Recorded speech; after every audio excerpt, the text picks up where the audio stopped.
test, test, test.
Mics are going live.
Hello and welcome to Boulder City City Council this June 23rd, 2026. We'd like to welcome all those who are joining us here in the room and those who are also joining us online.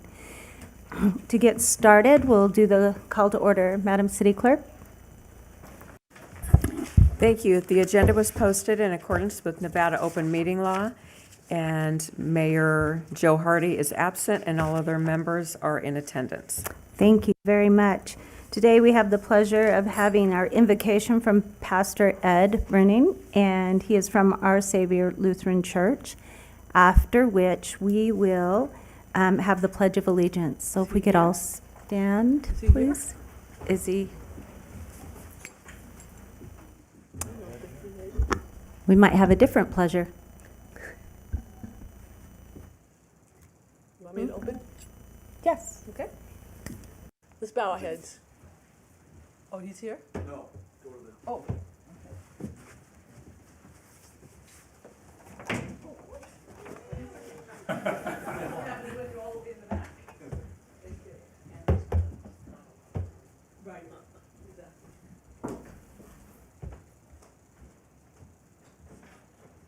Okay, Denise Ashers for the record. Do the invocation. Let's bow our heads. Father, in the name of Jesus, Lord, we just come before you today just so thankful to be used by you, Lord. We ask that you would watch over these proceedings, Lord God. Give us wisdom that we need to make the decisions, Lord, on your behalf. We pray for our residents, Lord, our first responders, Lord God, and those who are attending the meeting today. We just ask that you would bless all of our speakers, Father. We just thank you and praise you in Jesus' name. Amen.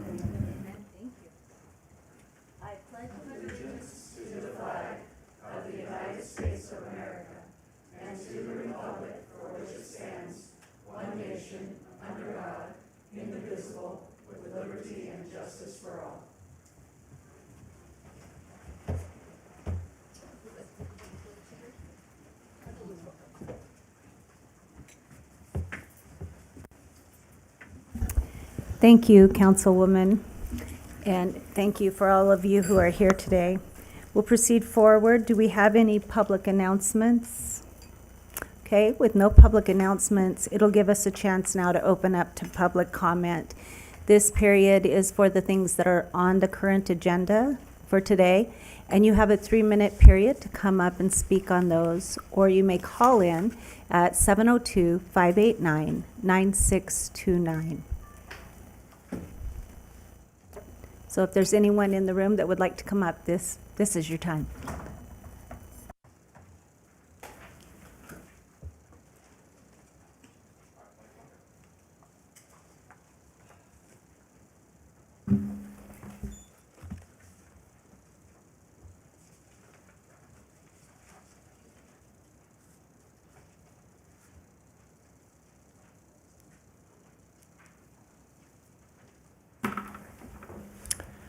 Evening, council, staff, ladies and gentlemen. Brandon Smith for the record, getting a little quick on that trigger there, Tammy. Okay.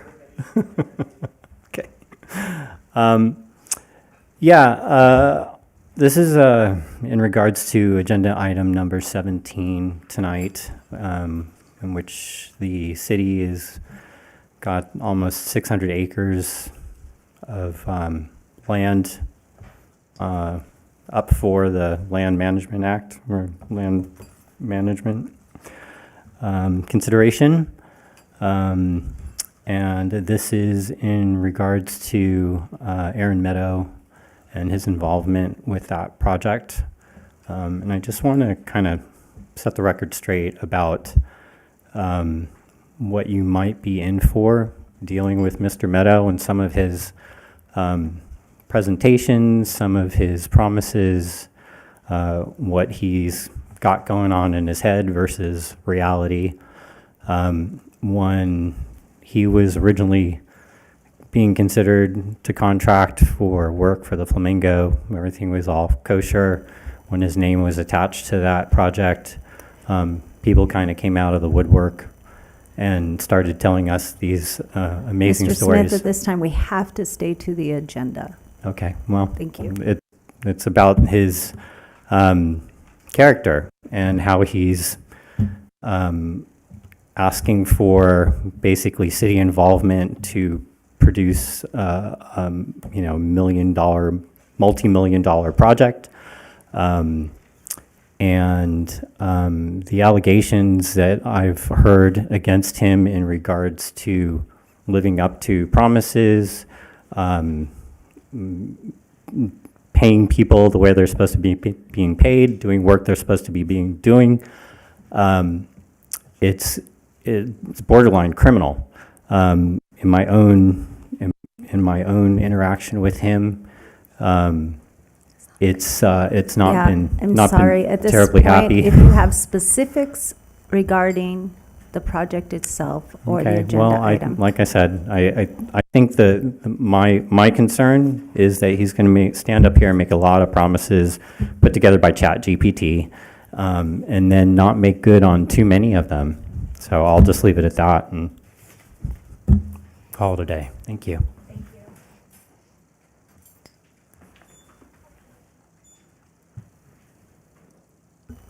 Is there anybody on the phone? Okay, a reminder that you can call in at 702-589-9629. And those of you who are here in the room, a reminder that you can come up during this time to talk on anything dealing with the agenda today.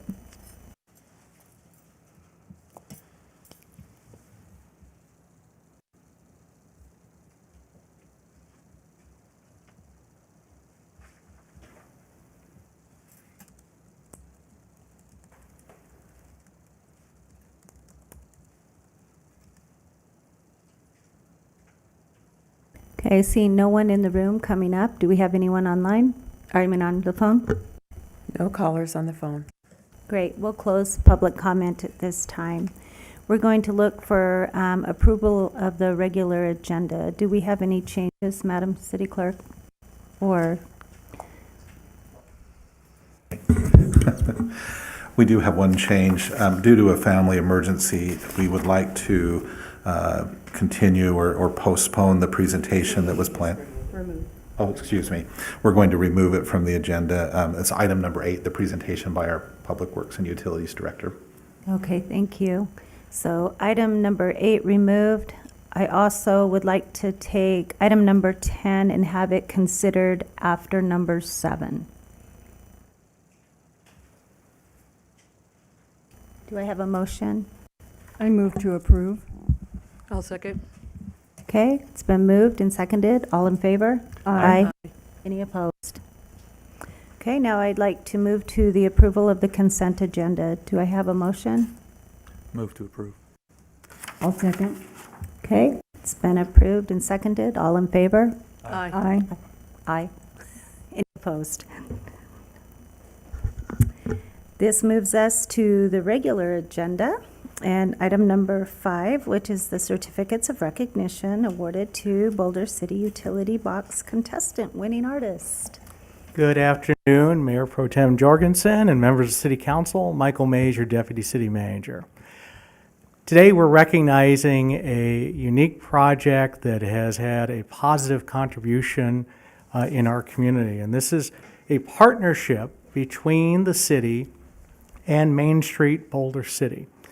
And we're here to recognize the artists that participated in that. But before the recognition, I'd like to bring up to the podium Michelle Caven, the Executive Director of Main Street of Boulder City, to talk about the program. And I also want to let everyone know that all of the artists and their wonderful artwork is on the city's website. You go to www.vcnv.org/art. And I'll turn it over to Michelle. Well, hello. Truly a pleasure to be here again. My name is Michelle Caven with Main Street Boulder City, and this has been such an exciting project. And I just wanted to share a little bit about how it went down and how it happened. Conversations began with our wonderful Councilwoman Koki Booth, who is also a Main Street board member, about bringing beautification project and artwork into our historic downtown. With that conversation, we moved to have a conversation with our Public Works Director, Gary Poindexter. It's been fun, I will tell you. In that meeting, we decided on the 15 boxes that were selected, and we set up an online application for people to apply. To our wonderful, wonderful, wonderful surprise, we had over 51 artists submit their interest. And this was a volunteer project, and so we were unsure how many artists would step up, but in the end, we had 51, and then we began the selection process. That was fun as well. There were 4 of us that did it.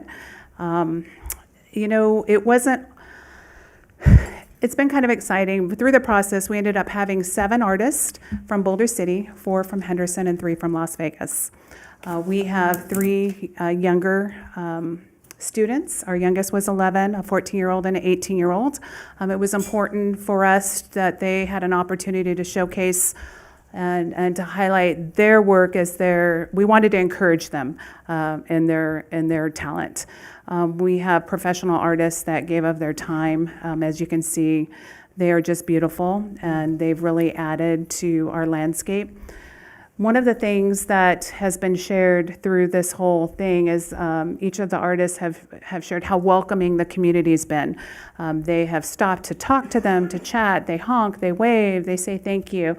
So I've heard that over and over again from the various artists. And so I just personally want to thank them for their talent. We started in May. The project was a full May project. They had 30 days to get it done. By the end of May, it was very hot. They had their canopies up. They were dedicated and committed to giving their very best. And I had to laugh because some of them went back and just had to add a little bit more, like Serene with her glitter, and it's been fun. And but she wasn't the only one. I've been told the artist just continues to look at their project, and I could do this, I could do that. And but anyways, we have one that's almost completed, but the rest have been completed. And we hope the city's enjoying them as much as we are.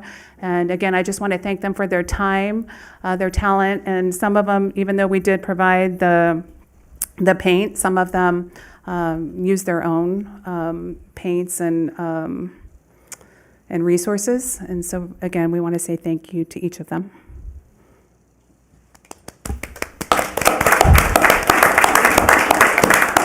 Thank you very much, Michelle. What a great partnership between the city and between Main Street and between you as artists. I love it. It adds to the character of our community. We have the artwork that is out there, and then this is just another facet, another medium. So it's so wonderful. I want to thank the following, and we have some certificates for you. And if you're here, we would love for you to come up. Should I stand down here and say names, or would you like to hear them all here and then I'm in charge?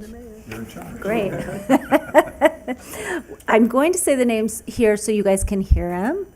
And then maybe if you want to stand up when I say your name and we'll start this way, and then when I can give them to you. But I want everyone to hear your names because I really, truly think this is amazing.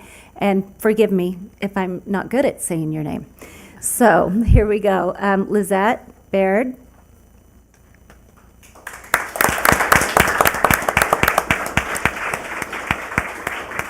Yeah, right here. We'll just go down. George Seha. Good job.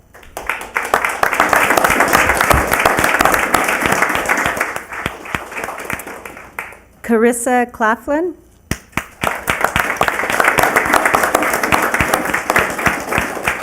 Lily Flowers.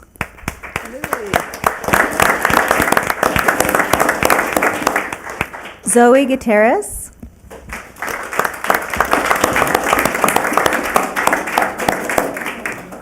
Adam Hegedus, I'm hoping.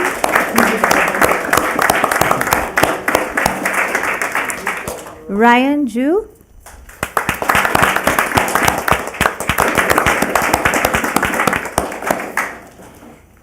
Lee Lanier.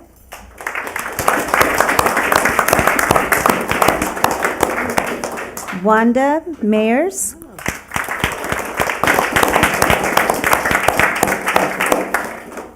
Marcus, motion.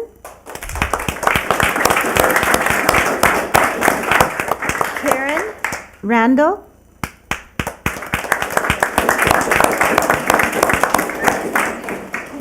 Ava Snodgrass. Serene Temple. And Kara Bender.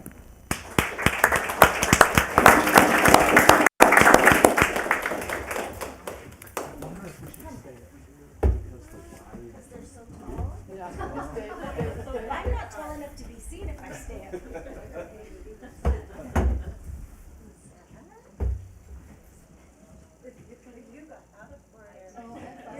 What is happening, George? Okay, Carissa? What happened? No, Carissa, she was not here. Lily? There's Lily. Zoe?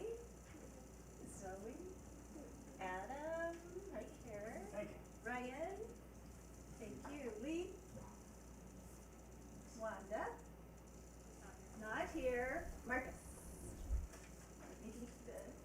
Post-it note up. Karen? Ava? And Serena? Thank you. Another round.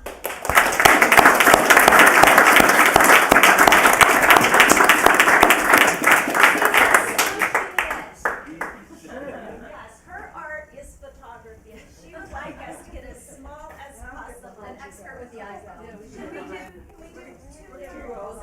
I'm fine with that. This happen? Yeah? I always think of myself as tall. We'll get in between. Oh, well, this is good. This is good. Yeah, Marcus. All right, if everybody's ready, 1, 2, 3. Thank you. Thank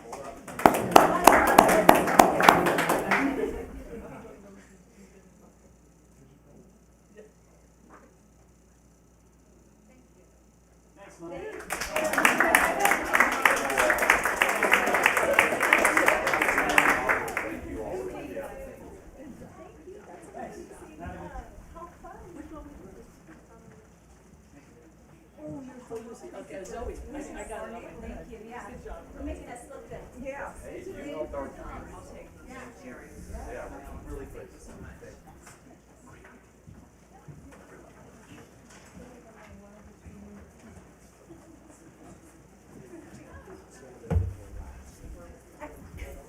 Hopefully longer than a summer. 5 years. Thank you. We felt like this was something to celebrate when you add something beautiful to your city and you get a chance to thank the people who took their time to do that. So if you want to take a minute to go see it, I suggest that you do. I don't know if you need to get out of your car because it truly is a half a second if you don't. But they're really beautiful. So take the time to do that if you can. Extra props to the chamber and Yes, for sure, yeah. Thank you, Main Street. Thank you, Councilwoman Cokie Booth, for imagining a beautiful downtown area and making it come to life. So thank you so much. We're going to move on now to the presentation. Item number 6. Yes, so the Rural Economic and Community Development Division of the Nevada's Governor's Office of Economic Development, or also referred to as GOED, is tasked with promoting and facilitating economic and community development throughout rural Nevada. Sherry Davis is here to recognize Boulder City Main Street for receiving the national accreditation for Main Street America. And so I'll ask Sherry to come up.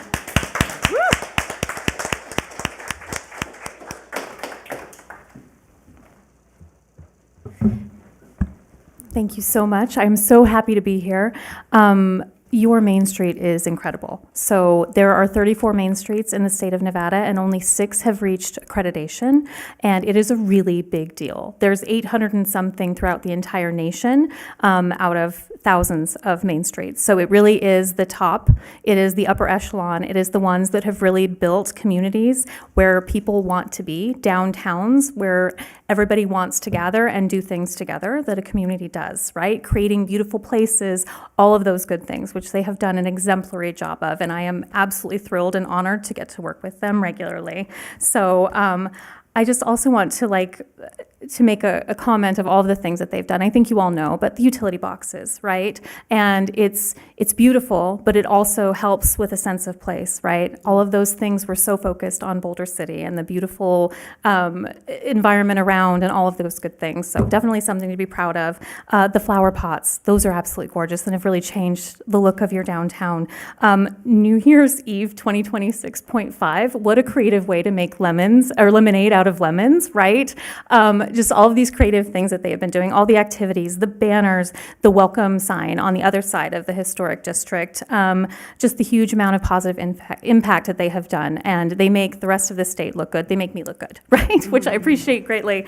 But I also want to make sure that everyone understands the intense amount of work that goes into something like this, the work planning, the strategic planning, the partnership building, the community, asking the community what they want and all of those things. And they really just have done such an incredible job here, which I know I'm preaching to the choir, you all know that, but I am absolutely thrilled to get to fly up here for the day. I wish I could stay longer because your community is incredible, but it was really important to do this in person, I think. They deserve this with the amount of work that they have done. So I have a framed certification that they have received the accreditation for 2026. So here they go.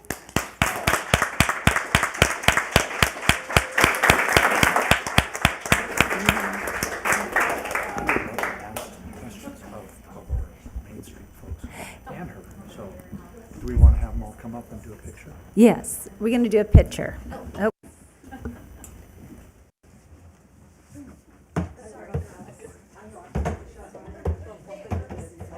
Center, you guys. You're the stars of this show.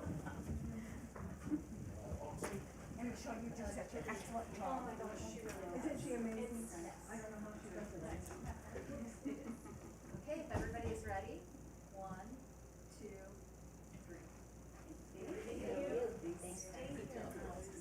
Thank you for coming out. Some questions, don't walk away, please.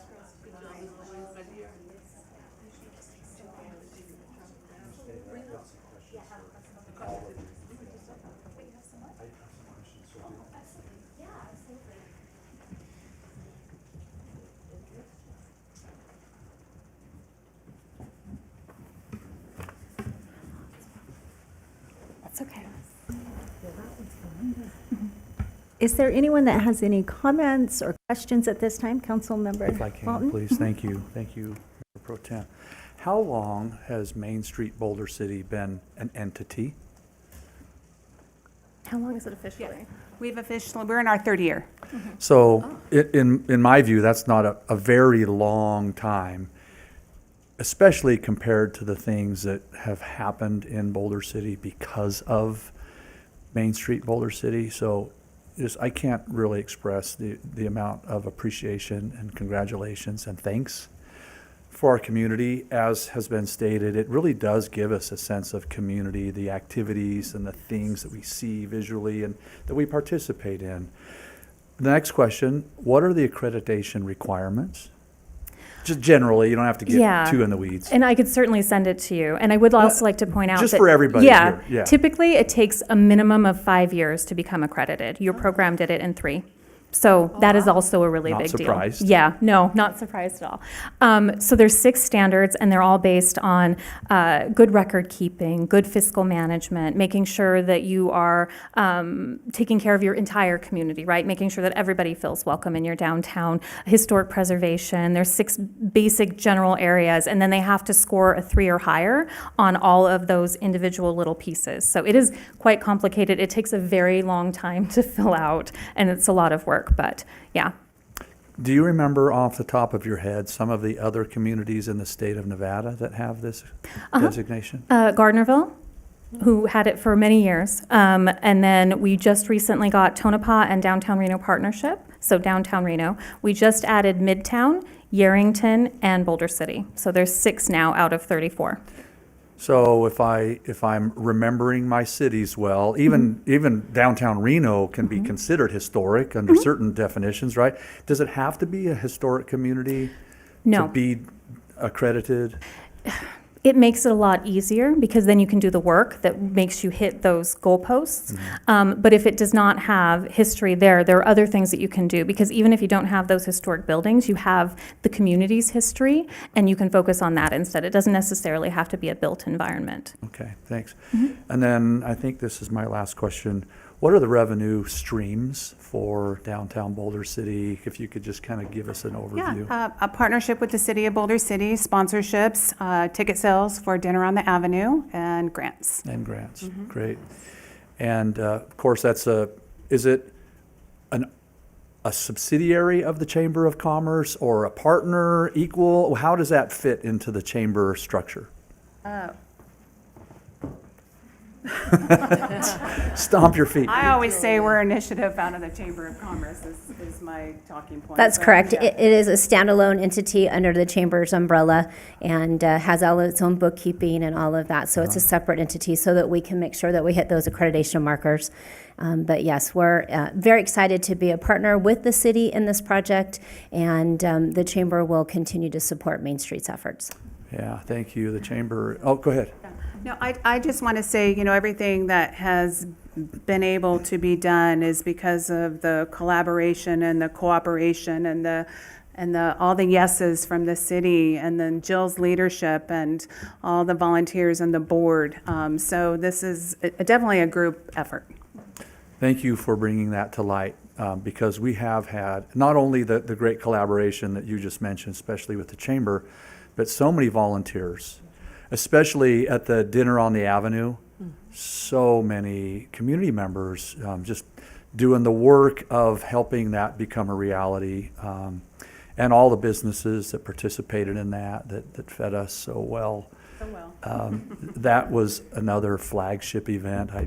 We've talked about seeing that again, and maybe trying to even improve on what was a phenomenal event. So I just thank you and acknowledge everybody that's involved, from you, Michelle, and from the recognition team, right, chamber, and all the volunteers that oftentimes just go unnoticed or at least unnamed, and they know who they are, and most of us see and know who they are and are grateful to them as well. So, thank you, Mayor Pro Tem.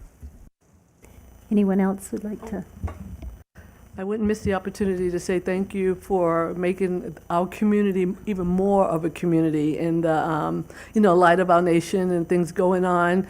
People come through Boulder City and they love it, and this is just one more thing that they're gonna love. I watch HGTV quite a bit, and Boulder City is on there, believe it or not. So I can't wait to see the boxes in Main Street, and when the train station or railroad museum opens. I mean, you guys have done a phenomenal job. I don't think you know how phenomenal it is, and I think as time goes on, you're going to hear it from other people outside. And the compliments are always good when it comes from outside of Boulder, because we live here. That means we love it. But, thank you, Jill. Thank you, Michelle. Thank you for traveling down. Safe travels back up to Carson City. Thank you for all you do. And thank the governor for us. Thank you. I just want to say thank you. It's been such an honor to be on the board and working with everybody. And I think the ugly green boxes came to life, and they're just such a fantastic, it's beyond my wildest dream how they turned out. And it just makes you happy driving down the street seeing those green boxes now painted with beautiful pictures on them. And you girls do such an amazing job, and guys too. We have guys on our team, but Not many, but a couple. a couple, yes. But thank you, thank you. Thank you. I don't think that we recognize that a city takes many, many people. It's just not one aspect of it. We're the governance portion of it. And for sure, we as a council up here recognize that we in no way are doing all of this, right? but we are recognizing it. And as a resident of this community for so many years, I just see the difference and I can feel the difference. And I say thank you for myself, for my grandkids, for all of us that will be coming here. There is a sense of community, and when you have a sense of community, it changes things. So thank you so very, very much.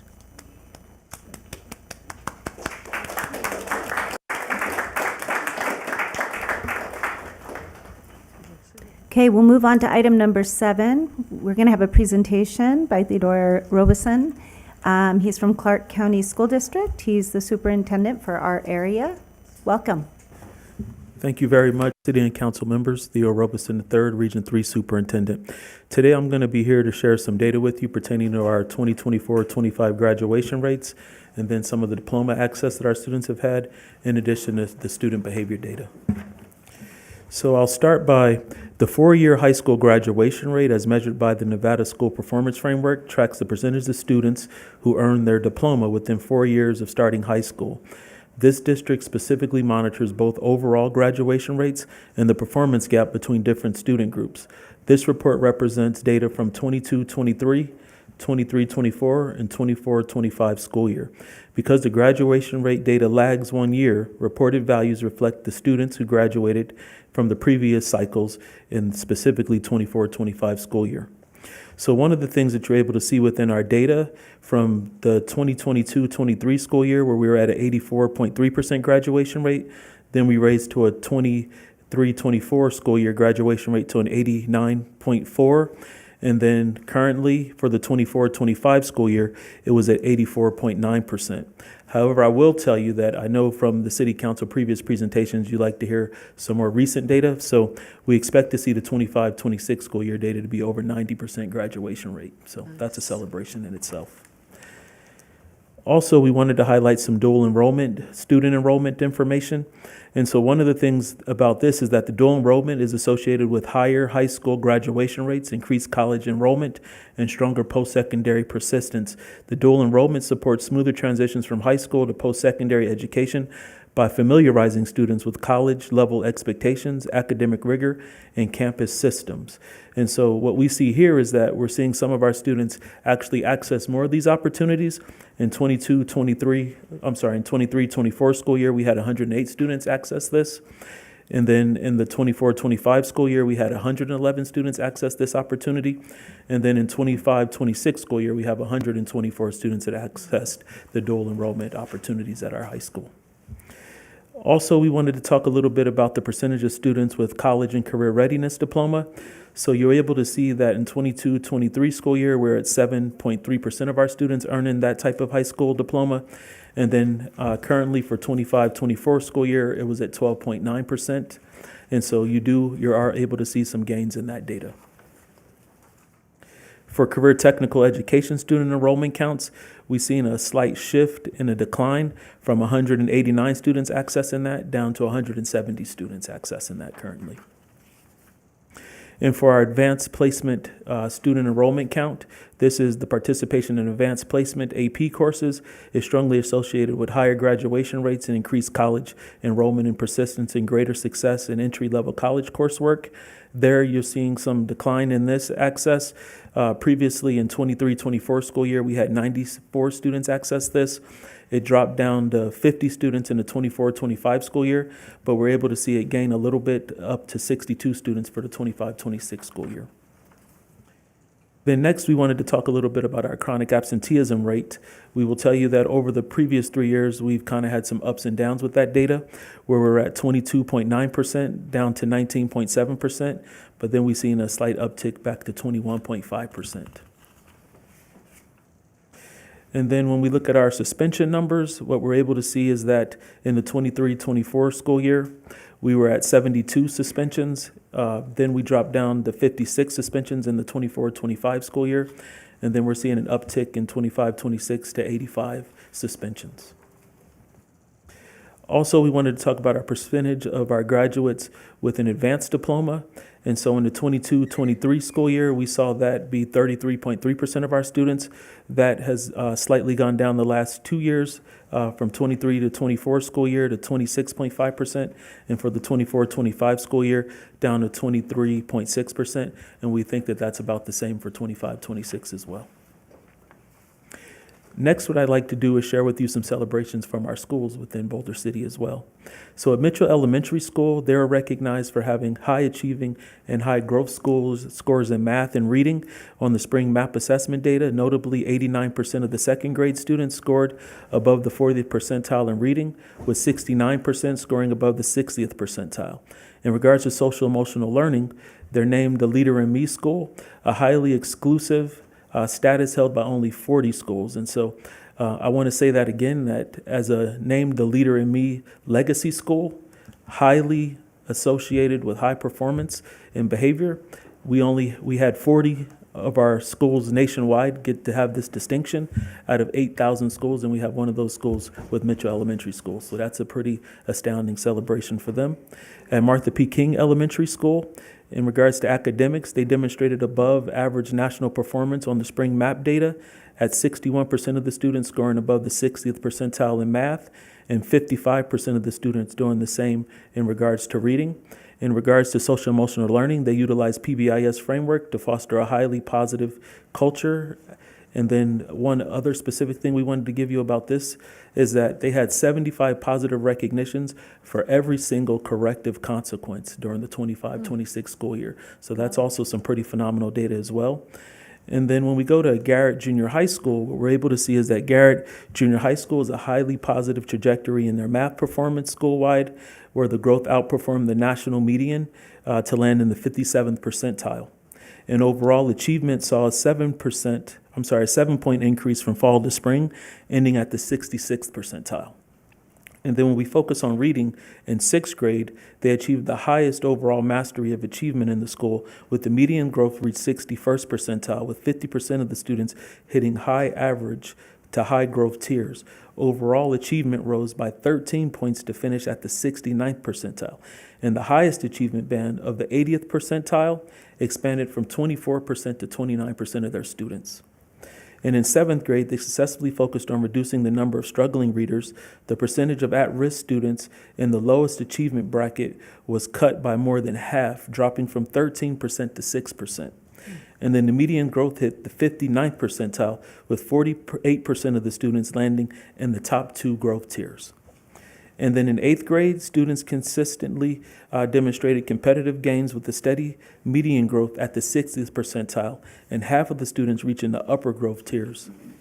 And the median achievement climbed slightly from 67% to the 67th percentile to the 68th percentile, while the overall top achievement tier of 80 percentile saw a significant growth surge from 17 to 28%. That's, again, 28% of the students there were at the 80th percentile for student growth. And for social emotional learning, we continue to build a school where culture through the Leader in Me program focuses on the 7 habits of highly effective teens. And next year, the school plans to extend this practice by introducing student leadership notebooks to track personal and academic goals. And at Boulder City Academic Celebration, 136 graduates in May who collectively earned over $5 million in scholarship money received acceptance into 40 different higher education institutions and brought home more than 200 total scholarship awards. And in addition to the athletics and activities there, we secured a state championship titles in both boys volleyball, which was a number 140 of state titles, and in boys swimming, number 141 state titles. And then also we finished as state runners-up in both girls swim and baseball. And at this time, I'd be willing to answer any questions that you might have. Are there any questions? Oh, you want to start? Start with you. Yes, thank you again for our report. Boulder City always seems to be the shining star, and that's always good. I was really impressed with the $5 million in scholarships. That's pretty good. Actually, that was one of my questions of those legacy scholarships for, I think it's Arizona, California, Nevada, and Utah. You still give those out? Yes, indeed, those are still being given out for sure. Is that added into these scholarships, All that $5 that million? counts into that $5 million, yes, indeed. Okay. What are the main gains that you have seen in the students overall after COVID? So I would say the graduation rate is probably a pretty significant due to the fact that I know it's over 90% for 25-26 school year, and just seeing that it had dropped from 84.9 in the 24-25 school year. And I think it's pretty much a testament to our priority indicator number 1 and number 3, which is number 1 is academic excellence, and number 3 is that we have safe and supportive schools where our students feel seen and heard by their teachers and they have great relationships, and we have the adults in the places really pushing them to excel. So I really would throw that onto the graduation rate overall. It's a collective effort within the school community. Also, do you have any summer programs? I know this is kind of 24-25, but do you have any current summer activities? Yes, indeed. So I do know, let me go back to my notes here. And it's funny, you might be asking me a question on the sheet that I left on the chair. You can email that. But I will tell Can you, I email do that know to for me? sure, I'll email you that because I definitely have an answer for that. Thank you. Okay, and the last question I had, growing up, we always used the school track for walking or playing after school. I know that one hand washes the other with CCSD here in Boulder City, and I'd like to see if we could get the high school track maybe early morning, 5 to 8, especially for ADA groups, because it's a nice, smooth path. So thanks to Ned, we're kind of having conversations Oh, good. pertaining to that to try to figure out how we can better establish that type of relationship. So some of that's in the works and conversations currently. Wonderful, thank you, and thank you for your service. Thank you very much. Thank you for showing up today. We appreciate it. I'm glad to hear that the graduation rates are higher for this year. And as the grandmother here on the board, I always expect the kids to be at least 85 or above. And so maybe you could share, and I know you've heard what parents say and they have some concerns. What are you doing to change those concerns for those parents? And can you just be more specific when you say concerns? Thinking that their kids aren't getting the best education, that they're wanting to put them in a private school or... Yes. So the reality of it here in Boulder City is that you have a unique community where people... I meant Oh, everywhere. I'm sorry. but So you're what- talking what is about your all over overall- Clark County School What is District. your basic Okay. plan for Yes. changing that? So I will tell you, one of the great things that we recently done was we had our Destination District Strategic Plan created. And within that, academic excellence is something that's truly called out within that, as well as college and career corrected learning opportunities for our students, in addition to a supportive school environment for our students. And so I think with the number of, I believe it was over 40,000 people participated in these discussions, might be more than that, I don't want to short the number.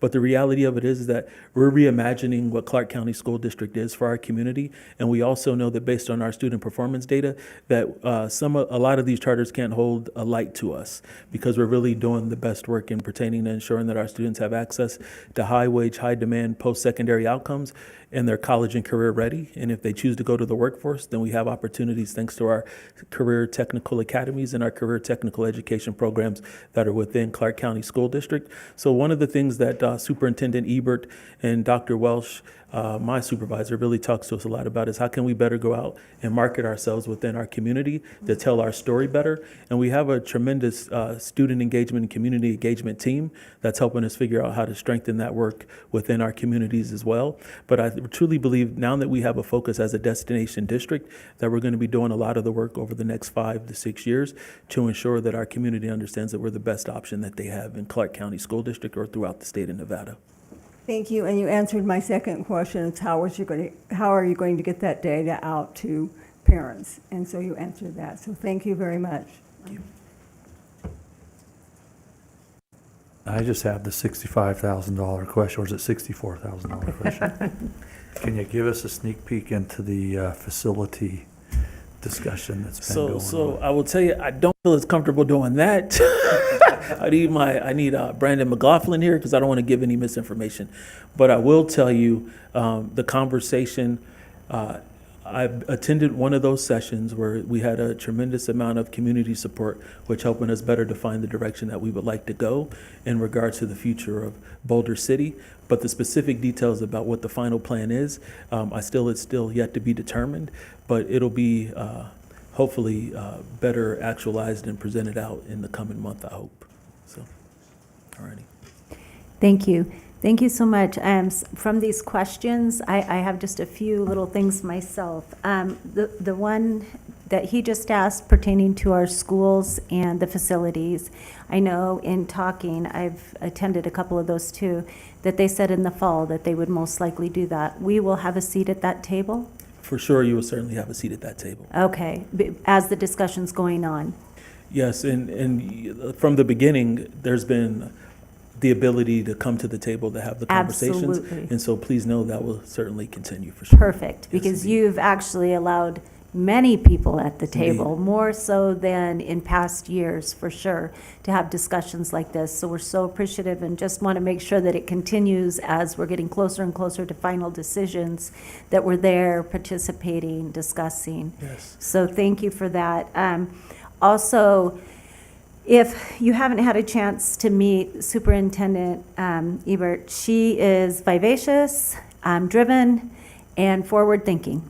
Yes, And I indeed. truly believe she has a vision, and it has started with the 100-day plan, which you guys communicated very well, and you did very well at accomplishing.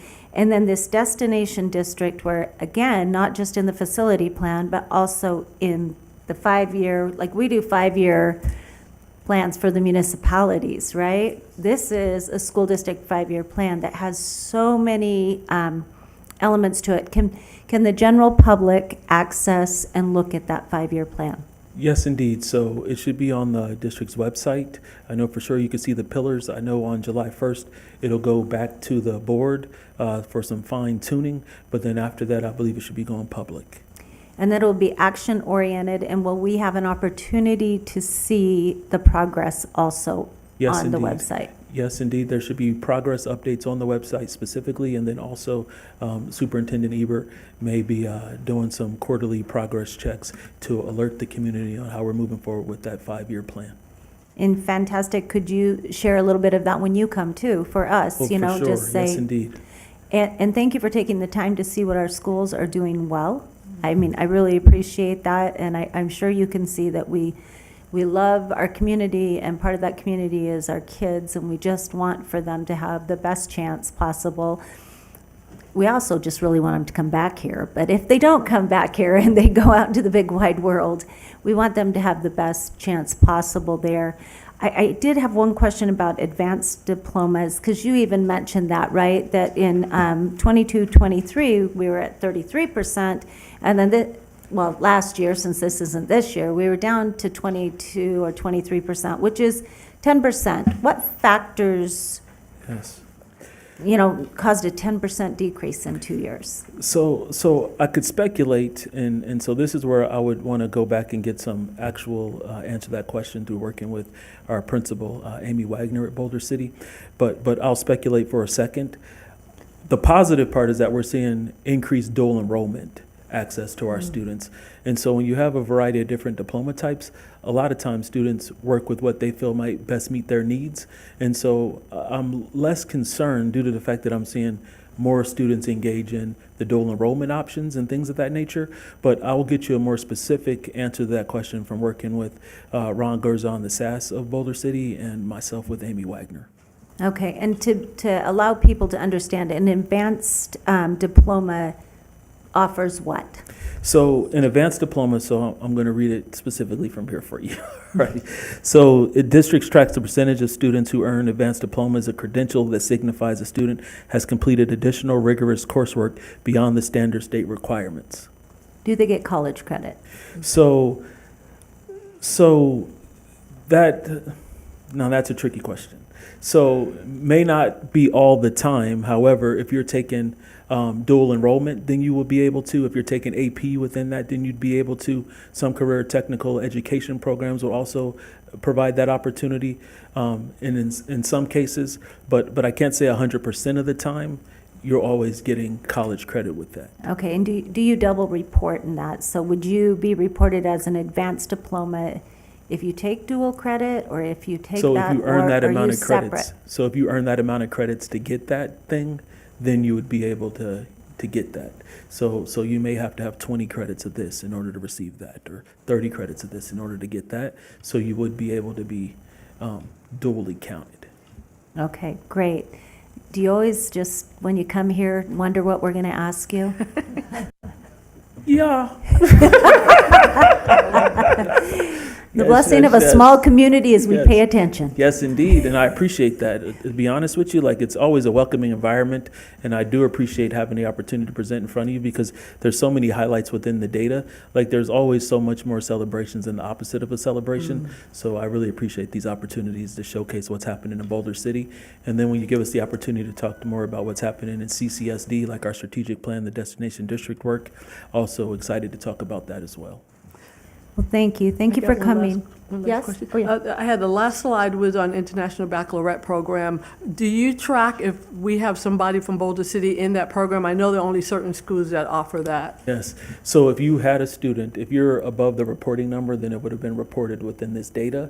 And so you possibly could have a student taking IB classes that decided to opt into another school or choice enroll into another school. And so if you are at the number of which you would see reporting data, then we would be showing you that data. Okay, thank you. Thank you. Thank you very much. Go back and tell the superintendent, we look forward to all of you guys accomplishing the wonderful goals that you have set forward so that we are a destination district. Yes, indeed. And that I was raised and educated here. I'm proud to be a Clark County School District graduate. And I was a teacher, my parents were teachers. There's a lot of history here, and we want you to succeed, and we want our kids to succeed. So thank you. Thank you. Thank you very much. Have a good rest of your day. Thank you. All right. Safe travels.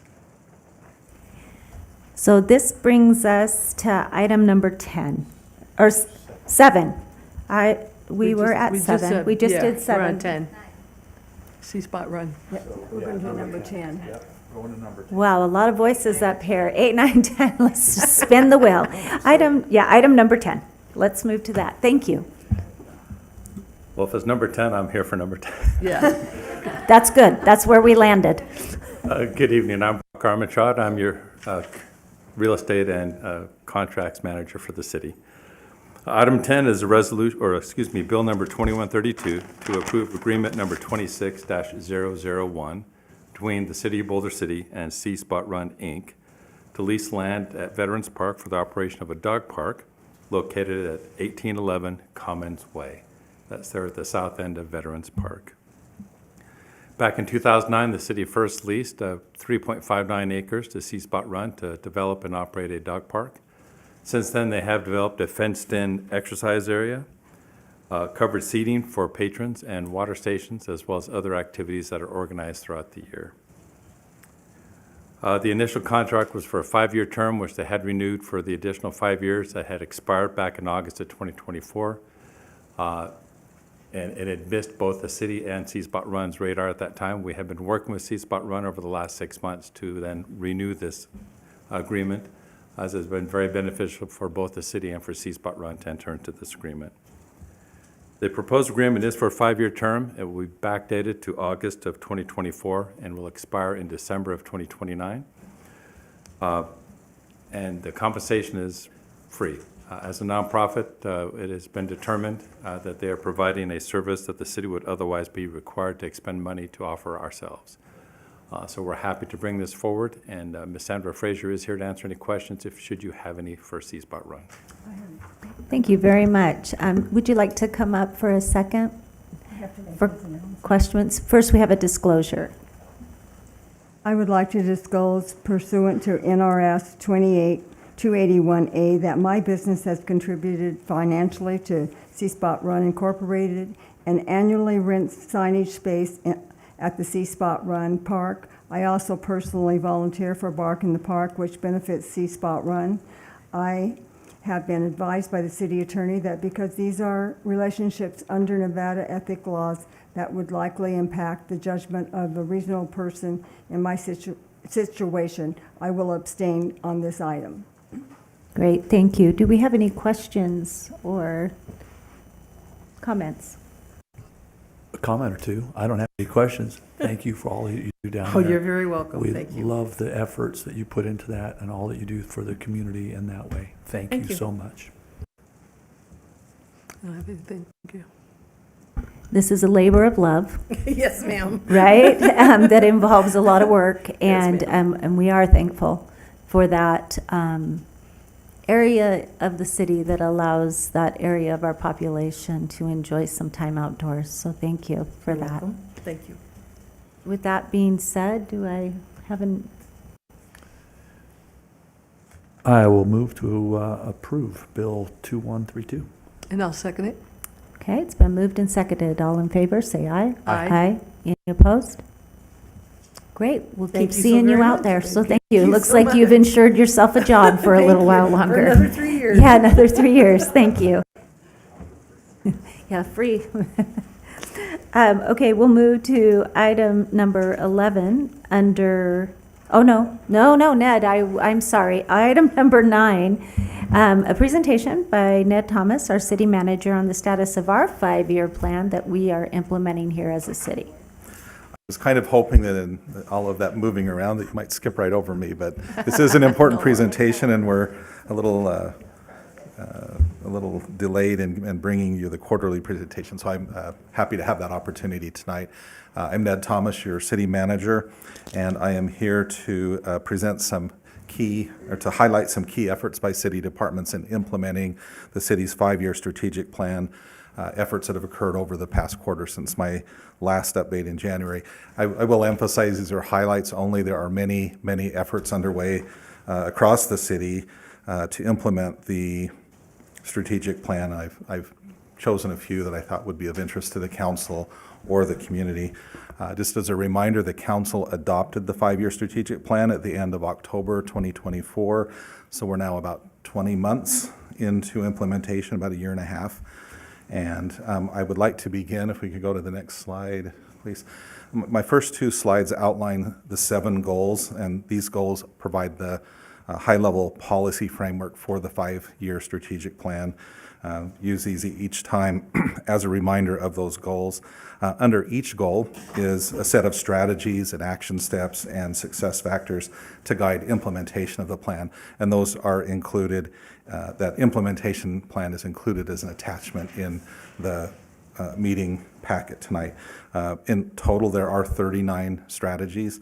And then this first slide is the first set of goals. As you can see, they pertain to recreation and tourism, prudent financial stewardship, and community character. The remaining 4 goals on the next slide, these pertain to historic preservation, reliable and dependable infrastructure, public health and accessibility, and public safety. So again, those are the high-level sort of goals or priority areas, we might call them, that the council has identified, and then we organize our work under that. So each activity highlighted in my presentation is linked to one of the strategies or action steps, and then on an annual basis, we'll come back to the council, and this usually happens around November, December, to review the strategy, the goals. The overall arching goals don't change, but on an annual basis, the plan calls for us to have a conversation around strategies and action steps, and we make modifications as needed. So with that, I've got one other, the next slide. We include this is intended to show a sort of overall progress toward completing the collective strategic plan goals and strategies. I will note that many of the implementation efforts are identified as ongoing. In the packet, we have the matrix that is the strategic plan implementation plan itself, and that's the one that's color-coded. Orange for ongoing, yellow for in progress, green for completed, red for either stopped or not started, and then purple, which is most of them, many of them, not most of them, many of them that are the strategies that are ongoing. And I want to note that work is underway on most of the strategies, except for actually all of the strategies except for one. We've got strategy 3.2. I'll touch upon that in my presentation when we get to, I believe it's goal 4 or 5. This is related to coming up with a long-term strategy related to funding for housing, and we have not yet initiated. It's the only one that we haven't initiated yet. However, we will be working on that or begin work on that probably in the next quarter as we work with the consultant that has been selected for the update of the zoning ordinance, and we've folded in some housing items, and I'll cover those in just a moment. So in some of my briefings with the council, or our briefings with the council, I think in future presentations we'll add, in addition to this slide that shows sort of, it's meant to indicate progress toward completing, we want to include one that shows the things that we've initiated, and we'll find some way of visually presenting that so it's a little more accurate in the work that is currently ongoing and progress being made toward completion. But with that, the next few slides will go through each of the goals, and I'll again just highlight some of the work that we've done over the past quarter or things that are coming up. So if we could go to the next slide. I have 2 slides for goal 1. There is a lot going on both at the city and in the community, efforts like Main Street that are supported by the city that work toward a lot of synergy toward providing and maintaining quality recreation and tourism offerings for residents and visitors. This is probably by far, this was the one I had the most difficulty. There's so many good things going on, choosing the things that I wanted to share. A smaller one, but are just outside the City Hall here, our Bicentennial Park gazebo. It's kind of interesting. That was repainted and refreshed. Hopefully you've noticed or will notice on the 4th of July when we're over there. There's a banner hanging on there now that we're going to acknowledge. It's the 50th year of that gazebo. And so as part of the getting preparations for our 4th of July 250th America celebration, that gazebo has been repainted and refreshed. There's a new roof and some lights have been added. So a relatively small thing, but big impact. In addition, we've been talking, it seems like for months or maybe even a year, on lighting for the new pickleball courts. Fencing was installed at next door at the basketball courts at Veterans Park, and I'm told that the Public Works Department has received bids for the lights at the basketball courts and the pickleball courts, and that should be, I'm hoping that I'll be they will check that off the list and report on that in the next quarterly update. But I know that's been something that's the council has asked about. There have been some public meetings that were held over the past few months related to the data center. The first one of those was held at the multi-purpose building over at Broadbent Park, and I was pleasantly surprised at the shape of that building on the inside.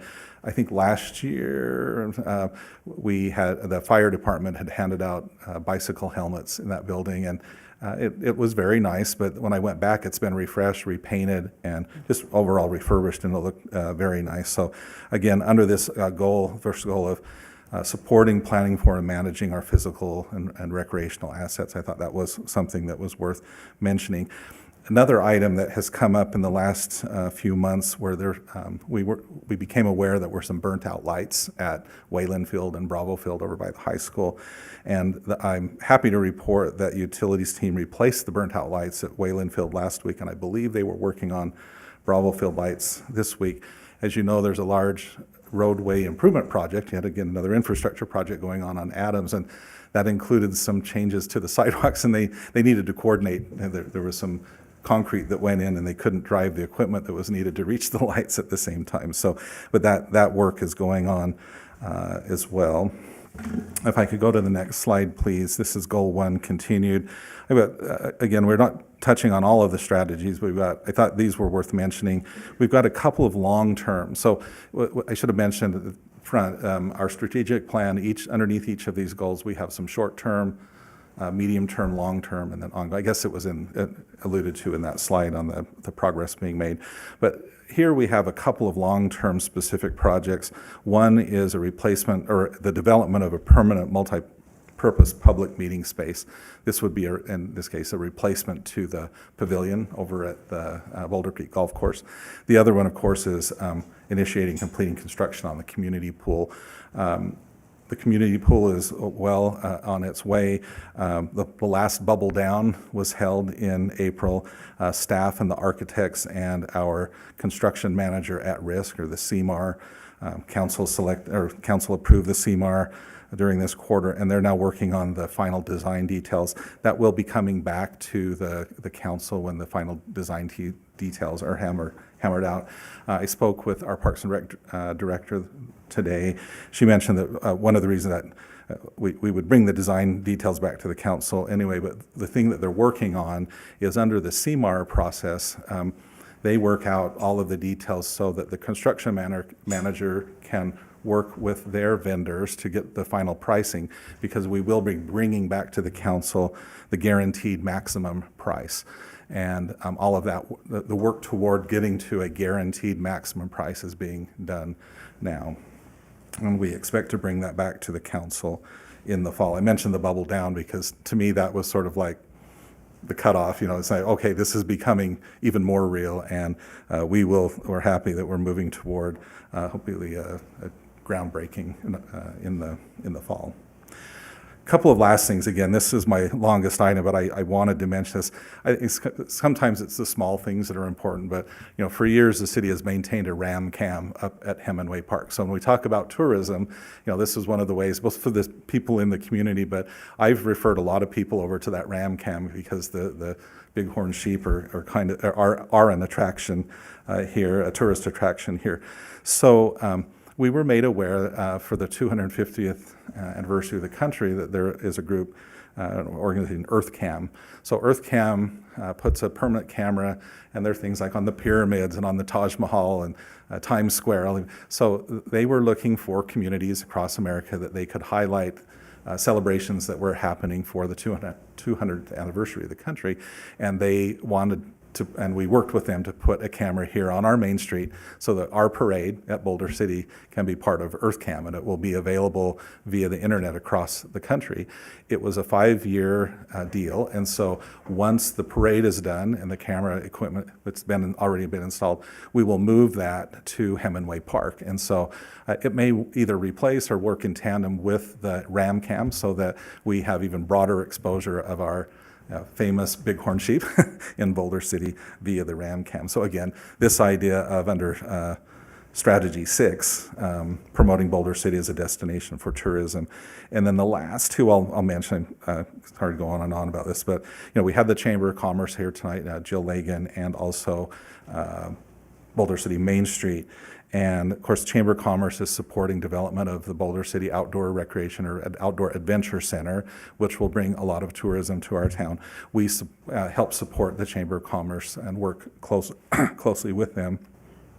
Also, the state of Nevada is working to complete the Southern Nevada Railroad Museum, which is will become a major tourist attraction in the city. So we continue to support that, and then supporting the Main Street group with all of the work that they've done that was already mentioned tonight, that's also helped spruce up our town and is part of attracting, or under our strategy of promoting Boulder City as a tourism destination.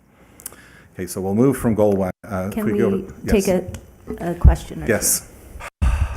Thank you. Yeah, that's my longest one. The rest of them I'll try to keep a little shorter. We don't want you to There is go so much hypoxic. going on related to recreation and tourism. They're all great, so I couldn't leave any of them out.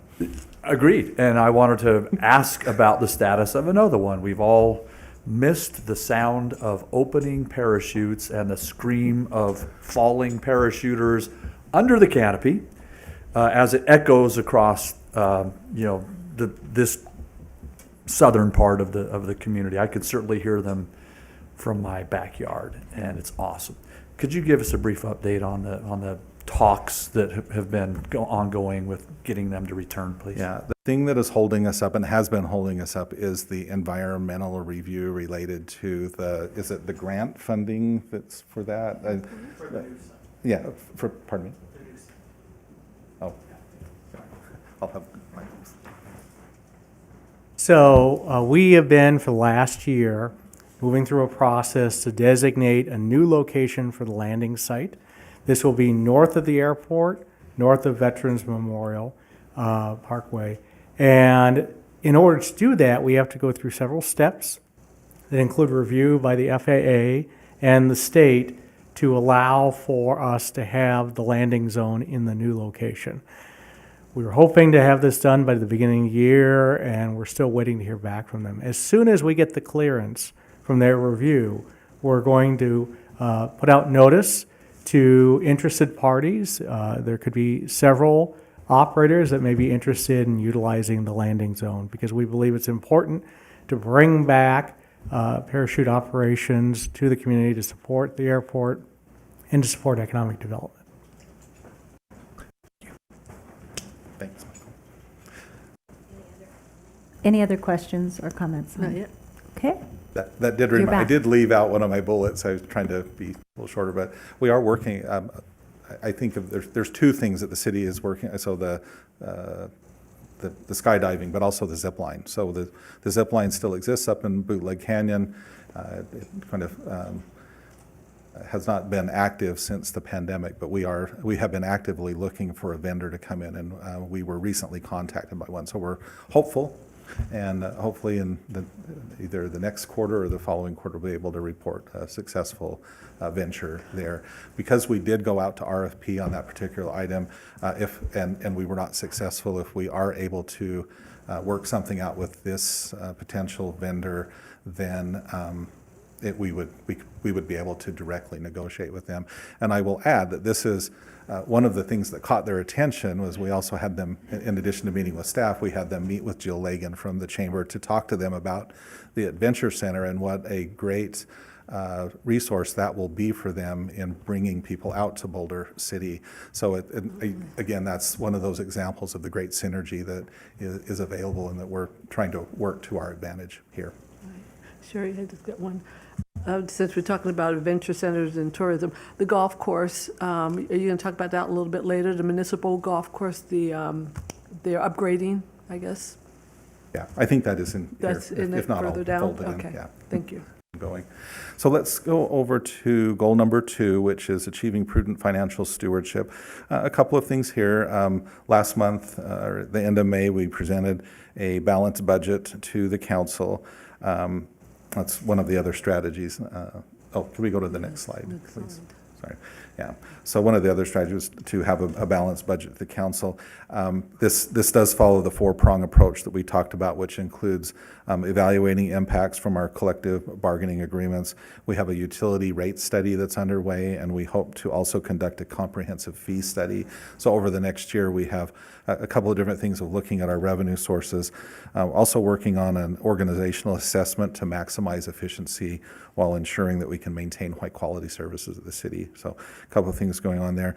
Under this one, on diversifying revenue streams, earlier this year we did circulate an RFP and selected proposals for new battery storage development, the Black Hills North and 3 smaller sites. Those have come to the council recently. I would throw in here, as far as diversifying revenue streams and other things related to prudent financial stewardship. Of course, the council recently, I think at our last meeting, we had all of the airport hangars. So we had 3-year hangar leases with 2-year extensions. So that helps us to have a more stable hangar leases at the airport. And then we're also, the next month or so, hoping to bring forward to you the new land lease for the new hangars that would be built, and that's with a different developer. So just a few ideas under prudent financial stewardship. We go to the next slide.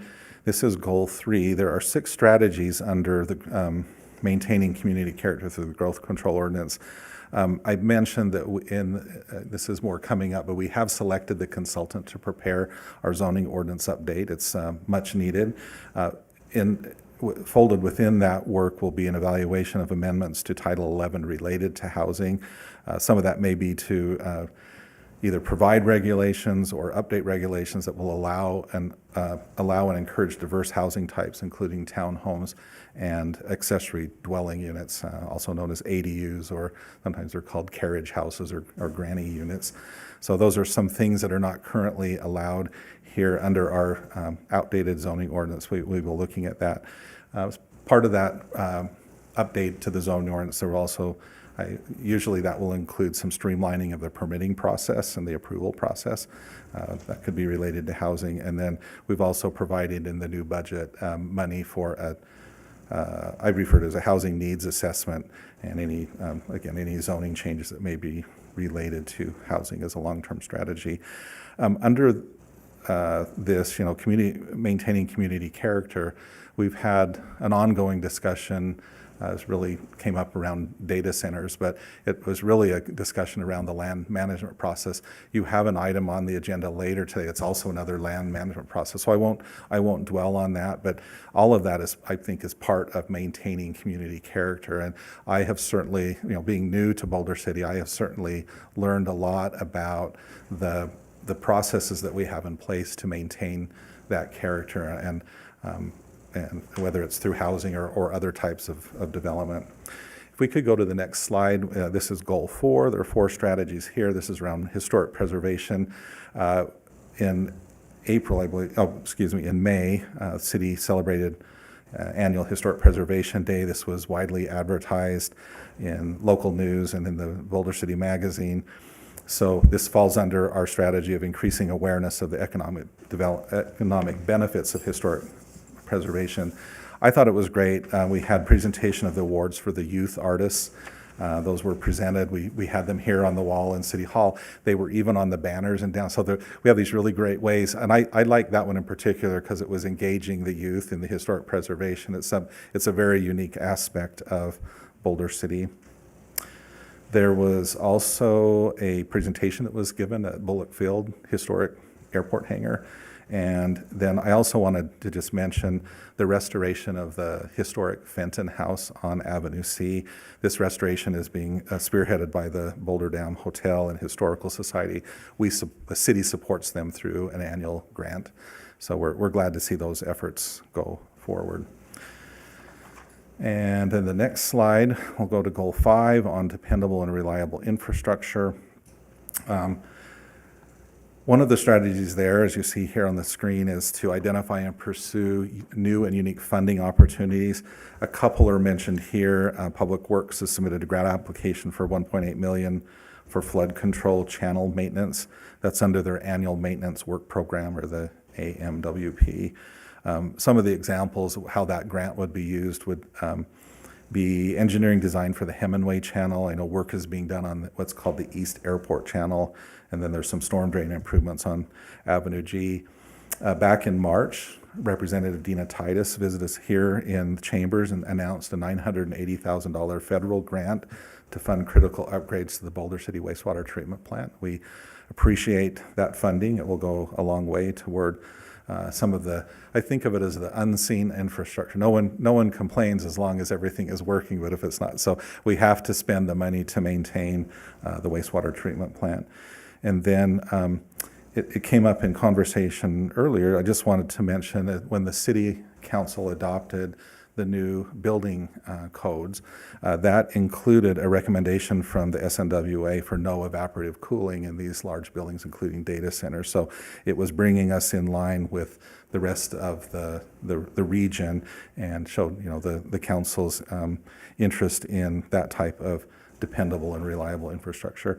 I have 2 slides on this goal too. So if we go to the next slide, a couple of strategies here. The City Public Works Department has a comprehensive asset management plan. We implemented a telematics pilot project. This puts a monitor in city vehicles and it tracks usage, but it also helps the maintenance team identify when a vehicle is in need of preventive maintenance. They do that remotely, and that was grant funded as well. And then I'll just mention our 5-year CIP budget, which was also adopted by the council in May, includes a variety of infrastructure improvements and facility improvements to support development in our neighborhoods. If we could go to the next slide, goal 6, have a couple of strategies here. We continue to work with our community resource liaison, Jennifer Headland at Boulder City Hospital. She does great work. We meet with her quarterly. I share her reports with the council.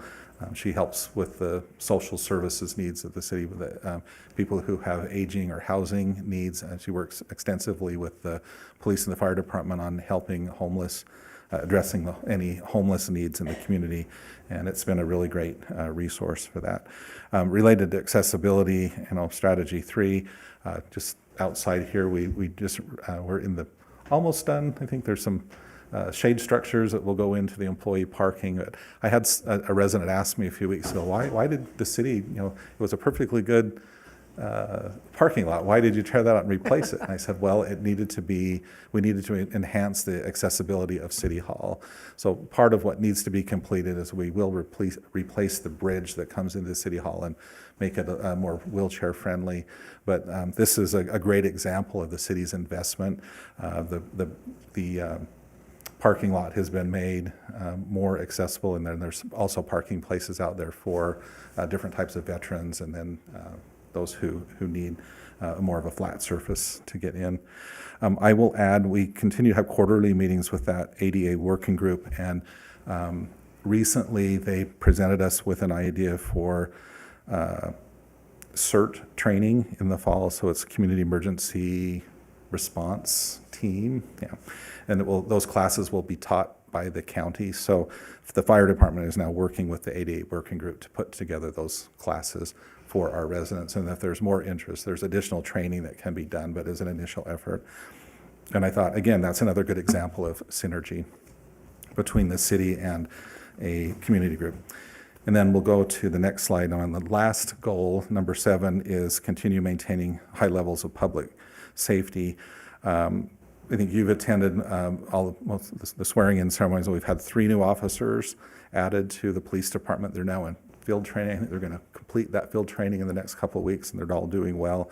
We've added 2 new marshals, and then we currently have 2 recruits in the Henderson Academy. And so recruiting and then retaining, under retaining, I would add the new agreement that we recently, the council recently approved with the PPA, the Police Protective Association, included for the first time a retention bonus for those officers who have been here 15 or 20 years. And so that was added as a tangible incentive to retain our experienced officers. And then under strategy 3, I just mentioned in a short time, the police department, currently working with them, we're evaluating a proposal for realignment of positions, and the idea is to streamline operations. We will not be adding any positions, but we recently brought the dispatch center back over to our police department. They've been up on the hill with the Park Service, but we've completed improvements over there. Our local dispatch team is back and enjoying their new state-of-the-art space. But as we were doing that, we identified some needs for better supervision, or a different type of supervision for our dispatch team. We had one person that had a lot of direct reports. So, and we wanted to provide some promotional opportunities for people. So we'll be bringing that to you in a month or so. And I'll just for the fire department, I'll just mention that we've got, under the new budget, we have funding lined up for their new administration and training building that will free up space in the existing fire station for new space that's needed if we are going to, at some point, add staff. It's just part of a multi-phase plan to expand those emergency services. And I mentioned the CERT training in the fall. So the next slide is the last one. I'll end there, and I'd be happy to answer any questions. Do we have any questions or comments? Or take direction. Okay. Direction. I'll go before Steve. Okay. Councilmember Ashers. I don't have that many. Go after Steve. I was going to stop you when you were at the historic district. Just a couple of questions on that. Is there any chance to get the website updated for the historic buildings that they have out there? There's a website that I think came out last year. It's a little herky-jerky. Maybe that's something to look at. You were talking about not getting in the weeds of things, but just updating as we go, if you can make a note of that. Also, you mentioned that the ADA had a quarterly outreach, and I understand that Broadbent has a personnel here. Courtney's not here, but Broadbent has someone here. Maybe that person, whoever that is, could do quarterly or biannual meetings with the residents to get them more involved. I mean, every time somebody talks about Boulder City, they talk about the historic district. So there's a lot of, I think, residents that may have good ideas of what they want to do in that area to maybe spruce it up some. And then a grant, we talked about, or I had asked you, I think yesterday, how many grants did they receive, the residents in the historic district this year? Yeah, A total grant. I'll have Michael help us. One in the historic district for residential. In total, since the program began, there was 8 applications. 3 were withdrawn, 1 did not receive approval, but 4 were awarded for a total of about $30,000 to improve residential properties within the historic district. With the RDA Historic Preservation Grant, there have been 5 properties over $200,000 that has been provided to help preserve commercial historic properties. Okay. Thank you. That's all I have. Yeah, that's certainly one area as when we look at this in November, December, if we have a conversation around some of the strategies that we have identified for historic preservation, we'll come back with some recommendation or ideas for the council to consider. Good, thank you. Great, thank you, Councilmember Walton. Thank you for that comprehensive report. I think receiving it quarterly or as close to quarterly as we can is helpful because, once or twice a year doesn't really make it a plan. It just makes it a thing you put on the shelf and kind of forget about. And so I think it's important to acknowledge that, strategically thinking, we are working a plan with policies and with ordinances and with city staff efforts. Just to review the 7 points of our priorities or our goals in our strategic plan: maintain high-quality recreation and tourism offerings for residents and visitors, continue achieving prudent financial stewardship, maintain community character through the growth control ordinance, continue promoting historic preservation, maintain dependable and reliable infrastructure, improve public health and accessibility, and continue to maintain high levels of public safety. So we have the strategies or the goals plus action items plus our success measures. And I really believe in our plan. I think it's well thought out. I appreciate that it had been started years ago and that we continue. And this was very well thought out with much community participation for this current plan that we're under. I'd like to point out also that we have active committees and commissions: Planning Commission, Historic Preservation, Utility Advisory, Parks and Rec, that help to guide much of the conversations around these strategies. And those folks are volunteers, and we're grateful to the members of our community who volunteer and serve on those and participate and give an additional input and perspective on these goals and our priorities. So thank you to them. And anytime you talk strategic plan, there are budget effects, right? Not talking about revenue streams, but just, the general fund for operating, the capital funds, RDA funds, which we've used for multiple points of the strategic plan, as well as special funds. So there's a lot of moving parts that ultimately weave together to help us bring this to fruition. And the ultimate goal is excellence in our public service to our community through our municipal government. And, when you use the word government, you could break that down, and we're not so much governing as we are as serving, truly. And I'd like to make sure that we all remember that, it's about serving our community, and what we put in our strategic plan is about preserving what we all love about Boulder City. We all are here for a reason, we stay here for a reason, and there's very specific things that make Boulder City unique. And this strategic plan helps guide us in preserving this into the generations, not just for today. And that's a very important goal. And there's a lot of things to balance, a lot of facts and details to unpack. And there's just so much to get into in this as council members and as staff, and we appreciate working with staff on helping to carry out the overall vision for this. So thank you for your report, and that's all I have to add. Thank you, Councilwoman Booth.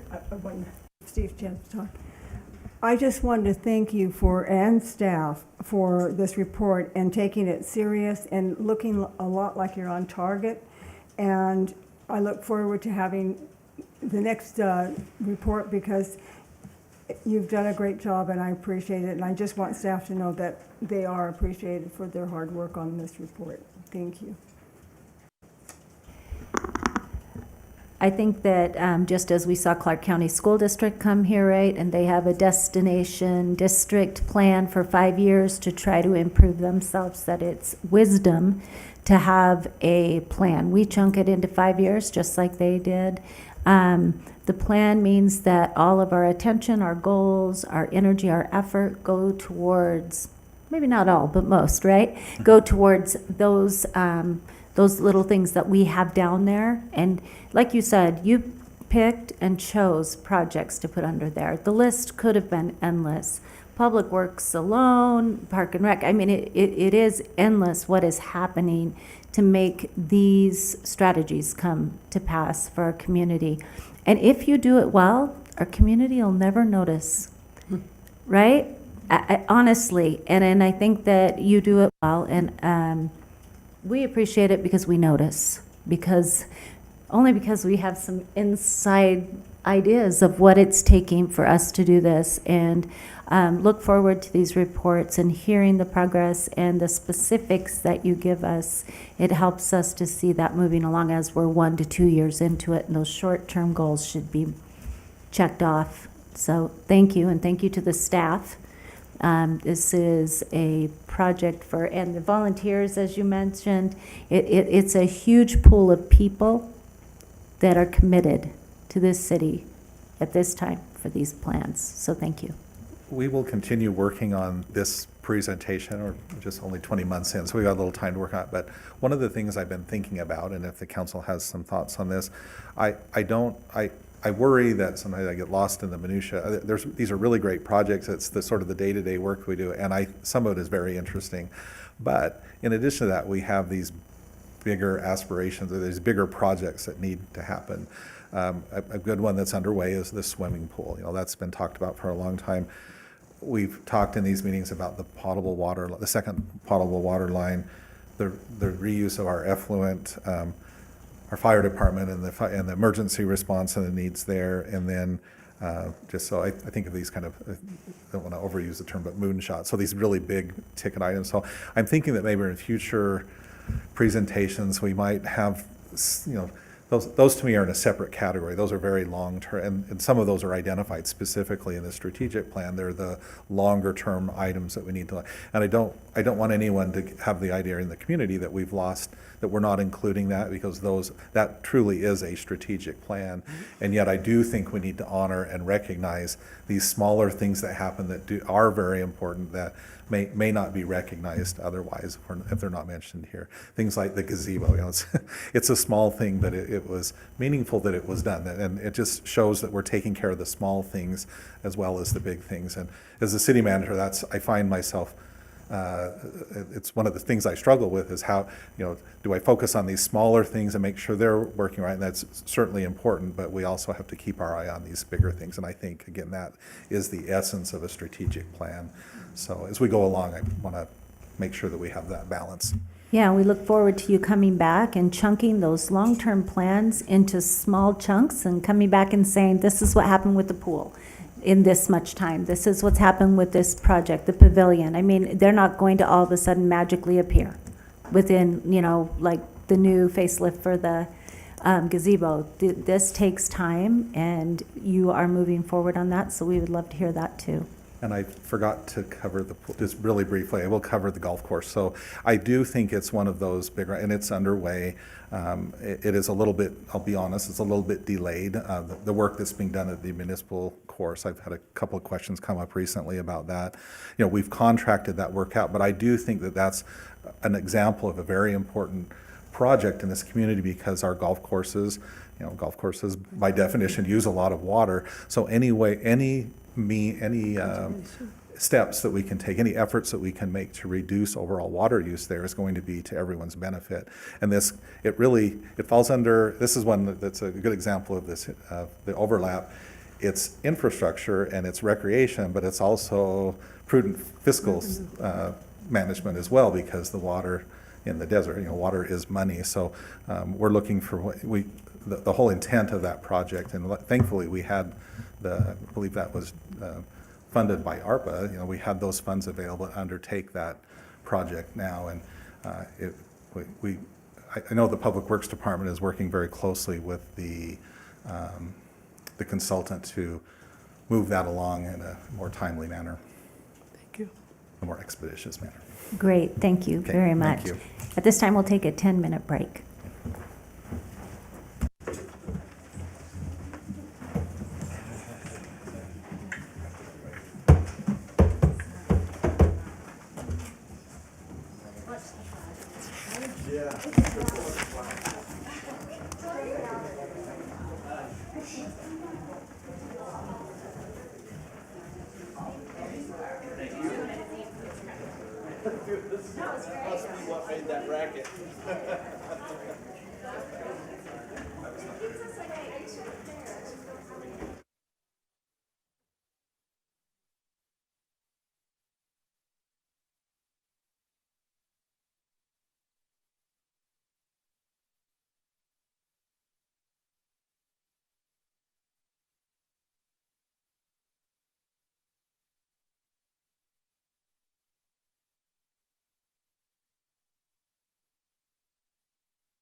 Welcome back to Boulder City City Council meeting. We'll now move on to the regular business. Item number 11, Mr. Michael Mays will introduce that. Title 11, Chapter 27 of the City Code is the Historic Preservation Ordinance. In that ordinance, there are two paths to designating historically significant properties in the code. One is through the creation of new historic preservation districts, and the second is to add individual properties and/or structures to the local register. Last year, the Historic Preservation Commission had asked staff and our consultants, Broadbent and Associates, to look specifically at the Boulder City World War II and Korean War monument and memorial flag located at the northwest corner of Broadbent Park. After extensive research by Broadbent and Associates, we brought this back to the Historic Preservation Commission, and in March, they recommended to the City Council to list the monument flagpole on the local register. This would be the first property on the local register within our code and ordinance. The World War II monument and Korean War recognizes the service members who died from Boulder City, both in World War II and the Korean War. 15 of our residents died serving in World War II and 1 during Korean War. The flagpole was dedicated by Governor Grant Sawyer on July 4th, 1959. And it was the first time in Nevada that a flag with 49 stars was raised. And this was to recognize the admittance of Alaska as a state. To be listed on the local register, a property or a structure needs to meet several things. It needs to be at least 50 years old, and then it has to meet two of several criterias. And it was determined both with the study as well as Historic Preservation Commission review that this structure is associated with events that have made a significant contribution to the broad patterns of local, regional, state, and national history, is associated with persons or events that have made a significant impact on the past, and represents an established and familiar visual feature in the city. So for your consideration tonight is Resolution 8149 that would add the memorial and flagpole to the local register, and this does require a public hearing. I can answer any questions. Do we have any questions at this time? I just have a statement in reference to that for anyone who, since we're going to raise that flag, correct? Yeah, we're looking The to. ceremony on the 4th? Yeah, we're hoping to put together a ceremony recognizing that event, yes. Okay, so I looked up uscode.gov, uscode.gov. It says the 48-star American flag for a ceremony can be flown, provided it is treated with the same honor and respect as the flag with 50 stars. So if anybody asks you why are we doing that, it is legal to do it. Great, thank you for the clarification. At this time, we're going to open up for public hearing on a historic property designation. If there's anyone here in the chambers that would like to come up for public comment regarding this specifically, or on the phone, 702-589-9629.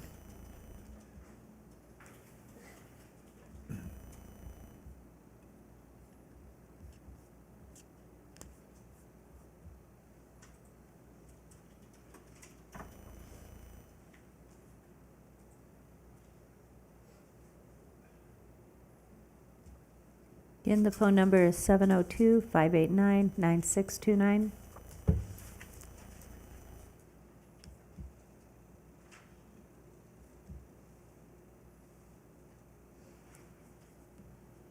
Madam City Clerk, is there anyone on the line? No callers on the line. Thank you. Seeing no callers on the line and no one in chambers coming up, we will close the public hearing and move on to the passing of resolution number 8149. I'll move to approve Resolution 8149. Okay, we have I'll have a gladly second? second that. Great. So we have a motion, we have a second for approval. All in favor? Aye. Any opposed? Great. Okay, we'll move on to number 12. This is matters pertaining to the collective bargaining between the City of Boulder City and Teamsters Local 14 Blue Collar Bargaining Unit. Thank you. I'm Ned Thomas, the city manager, and as you mentioned, this item pertains to collective bargaining between the City of Boulder City and Teamsters Local 14 Blue Collar Bargaining Unit. There are two parts to this item.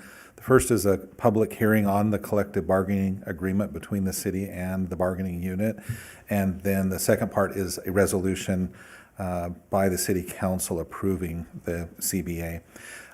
By way of background, the previous agreement for Teamsters Local 14 Blue Collar, or just refer to BCBU, expired on June 30th, 2025. Under NRS 288150, the city entered into negotiations with BCBU last year over a variety of issues, insurance, leave, wages, et cetera. And the city and the bargaining unit concluded these negotiations in May.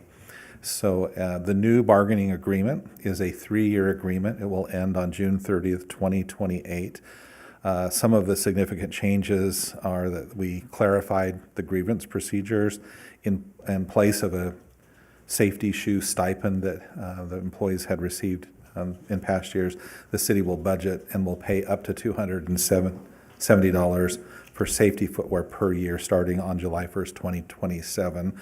And then with regard to compensation, which is always the meat of the agreement, employees, there are 42 employees in this group. They will receive a 3.5% increase retroactive to July 1st, 2025. And then in the subsequent 2 years, fiscal year 27 and 28, they will receive an increase, a COLA, a cost of living allowance, based on the Consumer Price Index, or CPI, and that will be between 2.25% and 3.25%, wherever that lands. So the fiscal impact of these changes in the first year will be $410,131. This is slightly higher than what is noted in the staff report. There was a last-minute adjustment related to ratification of the agreement and added $58,500. So total impact, again, for the first year, $410,131.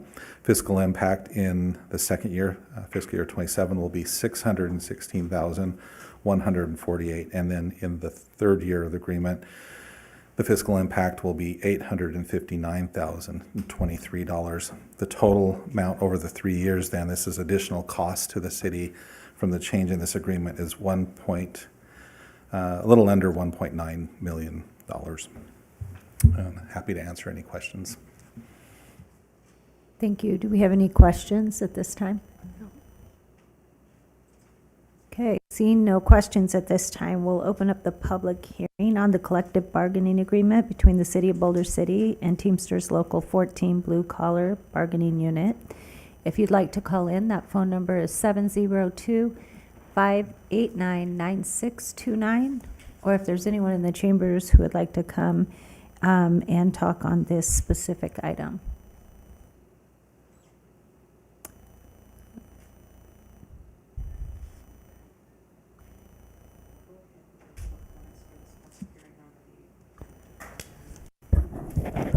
Yes.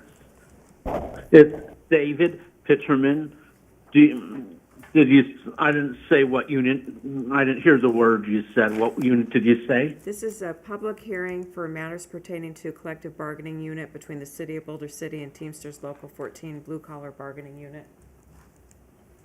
Yes. What about cost effective, even for the historical preservation, about having a museum there? If there's not enough room, you could have one story above one another with ramps and no stairs with solar panels. Sorry, sir, with this mirror is directed actual- sunlight. Sir, this is a public hearing for a specific matter. Do you have comments for the public hearing regarding this item? Yes. Okay, so this is specifically containing to the collective bargaining agreement between the city and the Blue Collar Bargaining Unit. Yes. Some things are cost effective. What about having solar panels as well, and having a well if you don't have enough water, like digging a well? Sir, that doesn't apply to this particular public hearing. I thought you wanted or you're talking about preservation is what I've heard.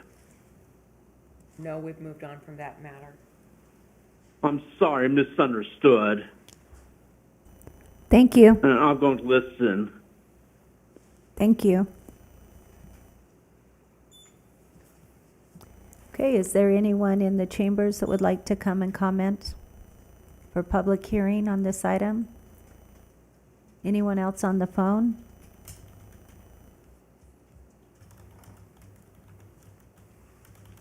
Okay, seeing no one in chambers, no one on the phone? We'll close public hearing on this item, and we'll move to B for 12B, which is Resolution 8150. Do I have a motion? I move to approve 8150. I second. Okay, we have a motion, and we have a second. Any comments? All in favor, say aye. Aye. Any opposed? Thank you. Okay, that moves us to number 13 on the regular agenda, Resolution number 8151, which is establishing classification titles and position ranges as required by city municipal code. And thank you, Angela. Yes. Hi, Angela Mananin, Budget Manager. And so this kind of piggybacks off the newly approved blue collar CBA contract. So in May, when we approved the fiscal year 27 budget, we also approved the class and compensation for the employees. Since then, both the PPA and blue collar contracts have been approved. And so the only changes are just changing the salary steps for those two bargaining units. Happy to answer any questions. Great, thank you. Are there any questions at this time? No. No questions? Okay, I would entertain a motion. Move to approve 8136. I'll second. I think So it's it's 8151. Oh. Yeah. Geez, Oh, I had 8159. I move to approve 8151. 8151? 8151. Sorry, I've got the wrong page here. Okay. So we've got a motion, move to approve resolution number 8151. Do we have a second? I second. Okay, we have a second. Any comments? Okay, seeing none, all in favor, say aye. Aye. Aye. Any opposed? Great. Let's move on to item number 14, resolution number 8152, which City Attorney Walker will help us with. Thank you. Before you this evening, Mayor Pro Tem and City Council's Resolution 8152. This would approve an agreement between the city and the Teamsters Union regarding insurance coverage for the Boulder City Police Protective Association through the Teamsters Local 14 Security Fund. This just essentially sets the insurance premium for the new officers under the new collective bargaining agreement with the PPA at the same rate as the other employees. Great, thank you. Do we have any questions at this time? Okay, seeing no questions, I would entertain a motion.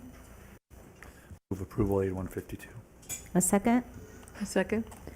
Okay, we have a motion and a second. Any discussion?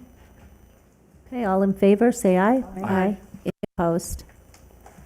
Thank you. Okay, we're going to move on to item number 15, which is resolution number 8153. It's a resolution of the City Council of Boulder City to transfer general funds. And we're going to have Angela back to talk to us about that.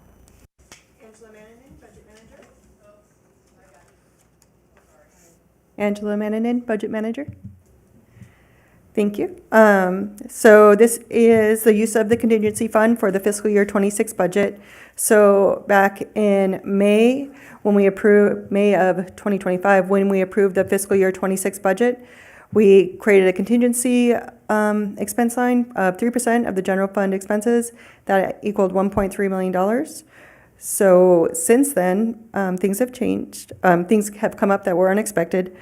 And one of them is the PPA bargaining unit settled. So $400,000 we're asking to put into police salary line.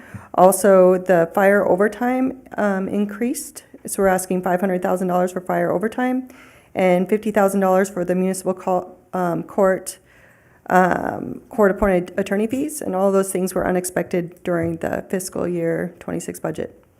And so it's a total of $950,000 of the $1.3 million contingency to be moved for these specific expenses. Thank you. Are there any questions? No. When you say unexpected, I mean, clearly, we have a contingency amount taken out because there are some contingency things that will, I don't know, be expected or not accounted for. I would think bargaining being one of those, knowing that we had some units that were, And we did, it was just higher than what we thought. okay, So it just came in higher than, the budget. projected that you put in. and we did have contingency just in case that happened, so it wouldn't hold up anything, make out any other budget restrictions to other groups. Great, thank you. Mhm. Okay, seeing no questions at this time, I would entertain a motion. I'll move to approve 8153. Great, second? Second. Okay, are there any other questions or comments at this time? Seeing none, all in favor, say aye. Aye. Any opposed? Thank you. Thank you. This moves us to item number 16 of resolution number 8154, resolution between the city council and approving, I'll let you do it. It's a lot, and you're going to say it anyhow. I'm going to let you do it. Thank you, Chief. Hi, Tim Shea, Chief of Police. Good evening. Asking that you pass Resolution 8154. It's a resolution that would extend the current contract we have through Clark County to provide reimbursement for the marshals that work security and patrols out in the conservation easement. This is purely a reimbursement program with no cost to the city. They reimburse us 100% for our cost. This will allow us to extend the contract, which would expire on August 1st, to the end of January. There wasn't sufficient time for Clark County to get a renewal of the current contract through the Clark County system before it would expire. So they asked for this extension to extend that timeline. They have sufficient funds in their current budget to pay for the cost to the end of the year. So it's a benefit to both parties for us to do this. Could you clarify just for a moment what that area is and what that entails?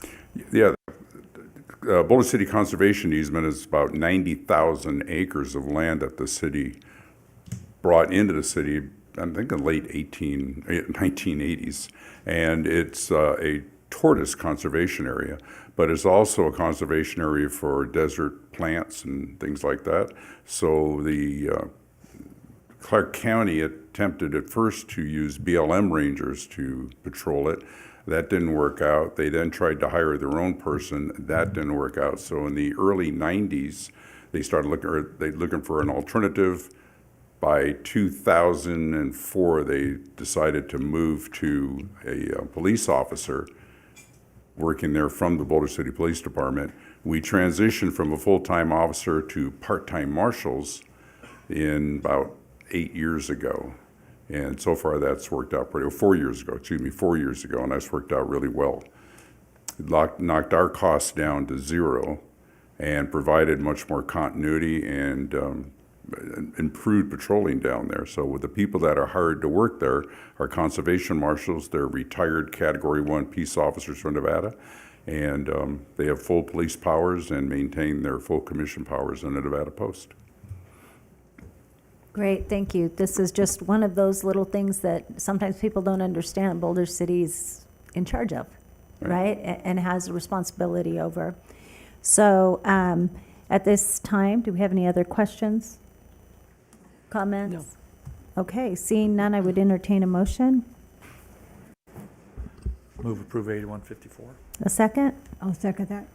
It's been moved and seconded. All in favor, say aye. Aye. Aye. Any opposed? Fantastic, thank you. Okay, we'll now move to regular agenda item number 17. We'll have Nikisha please share with us the land management process. Yes, good evening, Mayor Pro Tem Jorgensen, City Council members. Nikisha Lyon, Planning Manager with the Community Development Department. So this item for consideration is for adding 4 city-owned properties to the land management process list for outdoor recreation and adventure uses.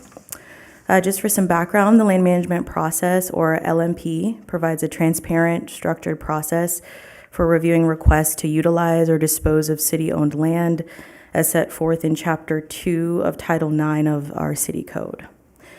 Because the vast majority of vacant land within the community is owned by the city, residents sought for a process that would inform the public very early on of any potential sale or lease of city-owned land. And so in response to those concerns, the City Council created the LMP about 25 years ago in 2001. While City Code includes an annual process which begins each September for the LMP, it also allows an applicant to submit an individual request at any time. This is the one before you tonight is an example of that. That request follows the same path as the annual consideration. So the request is presented to the City Council at a regular meeting. And if the council votes to advance the application, it is forwarded to the Planning Commission for a public hearing and their recommendation. And then the LMP application will return to the City Council for a final determination on whether to add the parcels to the LMP list. The Community Development Department maintains a list of active parcels that are included on the LMP, which is shown on the screen. Currently, there are 17 parcels, which is approximately 1,731 acres on the LMP list. The properties on the list are shown on the next 2 slides here, so some of which are in the town site area, and then some that are in the El Dorado Valley. It is important to note that inclusion of a property on the list does not guarantee its sale, lease, or development, does not confer any land use property rights or authorize any action for city property, nor does it negate the need for voter approval where required. It simply identifies the property as a potential opportunity and provides for public input during the early stages of city consideration. The city code also states that if the parcel has not been sold or leased within 3 years, it goes back to the City Council for reconsideration. So on May 21st of this year, Aaron Meadow of the Dam Local Circuit submitted an application requesting that 4 city-owned properties be added to the LMP list for outdoor recreation and adventure uses, as you can see on the screen. The applicant proposes to develop a controlled outdoor recreation and adventure tourism destination that would feature off-road and ATV training and guided experiences, motorsports demonstrations, including a monster truck area, go-kart racing, paintball, Jeep tours, and a supervised firearm safety training facility. The proposal would also include food and beverage establishments, small-scale retail uses, and a community event and classroom area. As the council may recall, a similar application from the same applicant for 2 different city-owned properties and the same type of use was considered on December 9th of last year. The council expressed no interest in including those proposals on the list, and there is a minute excerpt for in regards to that discussion for the city council meeting that starts on page 481 of the agenda packet for your reference. So based on the discussion and considerations, the applicant submitted a new application for 4 different city-owned sites for the same type of use. The 4 parcels proposed for addition are as follows.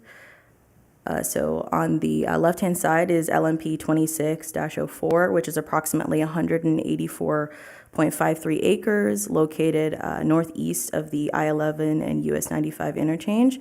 This is the applicant's preferred location. On the right-hand side is LMP number 2605. This is approximately 196.05 acres located south of the intersection of Railroad Pass, Casino Road, and Boulder City Parkway along I-11. On the left-hand side of the screen is LMP 26-06, which is approximately 124.71 acres located at the southwest corner of US 95 and Boulder City Parkway. And on the right-hand side of the screen is LMP 26-07, which is approximately 123.08 acres located on the northwest corner of the I-11 and US 95 interchange. City staff has identified a number of comments applicable to all 4 parcels, which are detailed out starting on page 456 of the agenda packet. With respect to zoning and the master plan, a zoning map amendment as well as a future land use map amendment would be required to accommodate the proposed uses on any of these parcels. For utilities and public works, staff would need to see estimated energy and water consumptions in order to evaluate the required improvements necessary to serve each of the sites, and any improvements or extensions of services would be at the developer's expense. For sewer and septic, any new septic system must be reviewed and approved by the Southern Nevada Health District. Staff is concerned that a project of this scale may generate more sewage than a septic system can handle, in which case connection to the city sewer system would be required, and any improvements or extensions of service, again, would be at the developer's expense. Because all 4 sites are within 2 miles of a runway at the Boulder City Municipal Airport, the applicant would be required to file an obstruction evaluation and airport airspace analysis for any proposed construction. The fire department does recommend incorporating a public safety fee into any future lease agreement to offset increased service demands, given the potential for increased call volume and the technical rescue components of the proposed activities. This includes an annual fire service assessment fee and then on-site training sessions. All 4 of the parcels have overhead power lines running through them that may limit vertical development beneath or adjacent to said power lines, and that's shown in yellow on the map. The applicant would need to coordinate with the applicable utility provider to confirm the location, height clearances, and any associated easements, and shall design the project so that no structures or development would encroach on those areas or violate any required height clearances. Additionally, access must be coordinated with the Nevada Department of Transportation for all 4 of the parcels.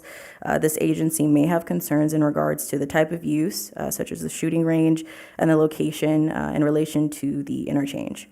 The applicant would need to consult with the NDOT accordingly. City staff also identified parcel-specific considerations as well. So for LMP 2604, 2605, and 2607, these are encumbered by a natural gas line. This feeds directly into Boulder City. 2604 has a proposed storm drain concrete channel that's sited on the parcel by Clark County. Development on or over any of the underground infrastructure or within those associated easements would be prohibited. And so the applicant, again, would need to coordinate with each of those regulatory agencies to confirm the easement widths and any required setbacks, and then shall design their project so that no structures are developed to encroach into those areas. For LMP 26-05, this area has a very rugged terrain, so that may hinder construction, and there are no utilities within that area. So currently, only electrical and water lines run along US 95, and so that would serve for LMP 2604, 2606, and 2607 in regards to extending out services and connecting to those existing utilities. And again, Public Works would need to see the estimated energy and water consumptions in order to evaluate what those required improvements would be, and any of those improvements or extensions of service would be at the developer's expense.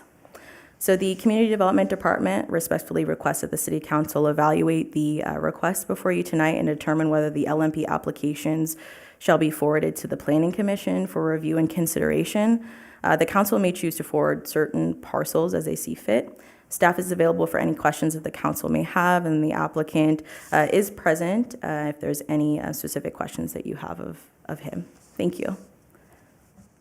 Thank you for the detailed and in-depth explanation of the process. Appreciate it. It looks like this was well handled at the city level, so thank you so much. Are there any questions, any concerns? I just have one. Which was 196 acre? Was that 05? Yes, LMP 26-05. Okay, thank you.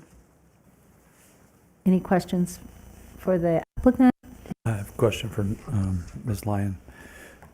What is the current service capacity or availability for water and electric in any of those areas? Do you have anybody that can comment on that? No, not at this time. I don't think we've evaluated that at this point with, in regards to these applications.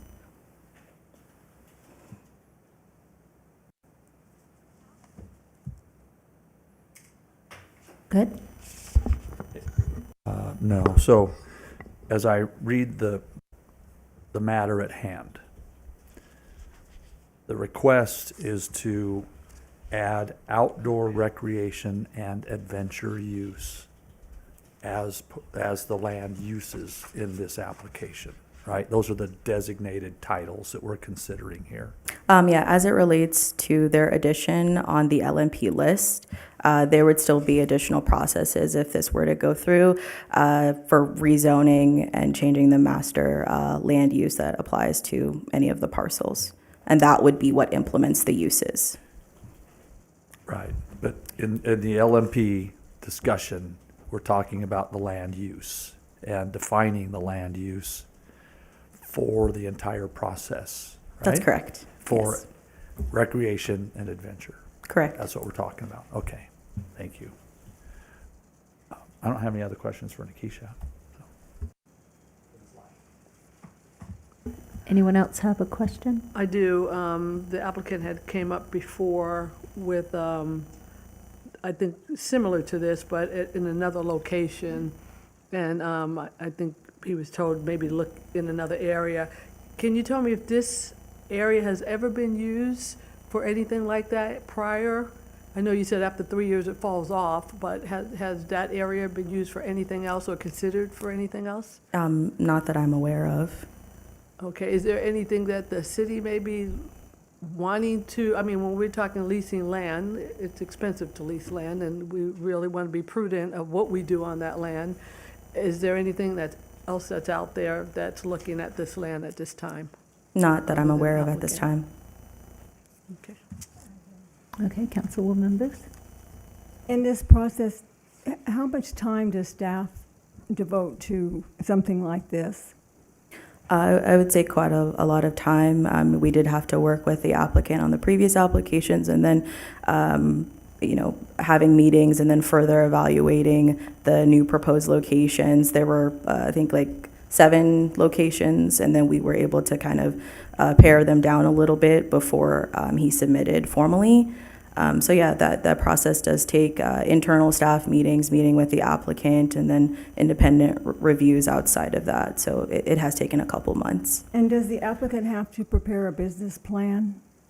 Not necessarily. I know that there's some requirements in regards to the actual application and certain statements and things that they have to agree to, but not necessarily a business plan. But that some of that language in their application, I think, was included. Thank you. Any other? Okay, seeing no questions or comments, we can either, as I look at it, parse it out, A, B, C, D, or if someone has. Oh, okay. Do you have a comment? Go ahead. I was waiting for the comment time. Comment section, go ahead. I highly respect Aaron. I love his creative brain. I just think the parcels are in the wrong spot. I think I said this last time. I think I'd like to see them on I-11 on the other side of WAPA, where you have access to an adventure center and that much land. I don't know if there's power and all that stuff, but it just seems like that's kind of the entrance into our community, and we should leave it clear and not have the dust flying all the time and stuff like that, because it will definitely bring that in. So I absolutely love the creativeness of it, but a lot of this stuff is going in at our adventure center also. So we've got kind of conflicting things going on here. That's why I ask about a business plan is, are you competing with somebody else? What does a business plan look like to go forward with a project like this? So that's where I'm at, and I just wanted to share that. Anyone else want to give comment at this time? No.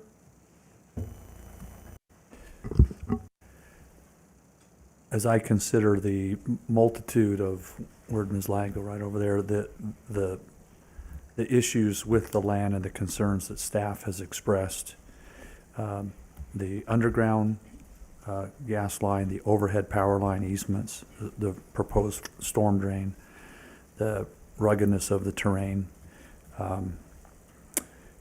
I kind of, on one half of my brain says, if we look at the bottom, the LMP guns and trucks, like, yeah, guns and trucks, but not there. And so I don't see that land use there as something that I would be willing to entertain in that particular part of Boulder City, in addition to the potential need to run extensive supporting utilities beyond that, albeit at the user's cost. That's just something that's not there at all. There's no infrastructure there, and I think that's the way our community members have liked it. And so I don't know that advancing it to the Planning Commission for consideration is the right call for us. I would like to comment, though, and to further expound on what Ms. Lyon identified. The LMP is probably one of the least understood things when we talk about land use, land designation, land leases. And I'm really glad that this has come up so that we can have this conversation. And as was mentioned, if City Council chooses to advance the application to the Planning Commission, that is another open meeting with public comment, with the ability to be agendized and notified to the community. And the Planning Commission would then consider that and give a recommendation back to City Council. City Council, after that, would make a determination, taking in the multitude of considerations and public input and potential land lease benefits, weigh all of that and decide if it should then go on the LMP list. And as was noted, putting a tract of land on the land management list doesn't obligate the city to any agreement, any contract, any mandatory carrying forward of the development of that land. It actually allows the public discourse to continue. And so in some cases, that's a better thing to continue to talk about topics and the details of the land use so that we can get further input. And as has been noted on the list that's in our packet, the land management process list, there's quite a number of properties there, and some have been there for several years, which is evidence that there's no obligation to necessarily do anything with that if zoning and lease agreements, contracts, negotiations don't come to fruition. And even if the appraisal of the land doesn't pencil out to be of benefit for the cost to the community of having that land developed. And so I really appreciate the land management process as it has been implemented in 2001 by ordinance, and that it is, from my experience, the most transparent land use process in all of Clark County, to be sure, and perhaps beyond. And I think this is an outstanding opportunity to refresh how this works, how these things are considered, how they get advanced, and if they do, what the result is. And so that's a really good part of the process that we follow. And so my comments are, considering all of those obstacles and staff's concerns, my comments are that I'm not in favor of advancing it to the Planning Commission.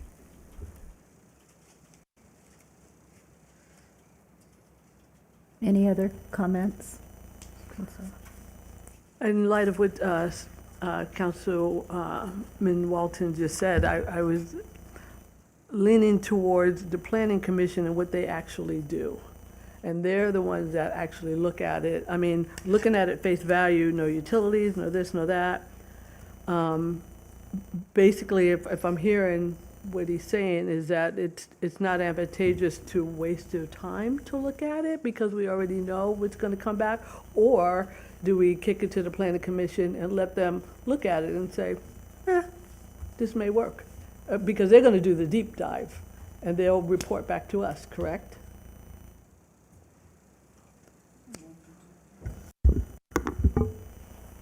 I think that's why I was asking for a business plan, because what happens is staff spends so much time getting this ready that if we move it forward and we don't believe that's going to be their answer, then we're spending all this staff time trying to fill in the information on this. And I really think if there was a business plan ahead, then at least that person could even see if that's something that they want to do, if they have to build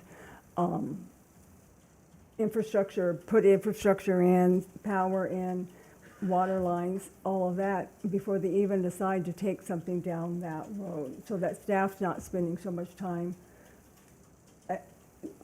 trying to take it to nowhere.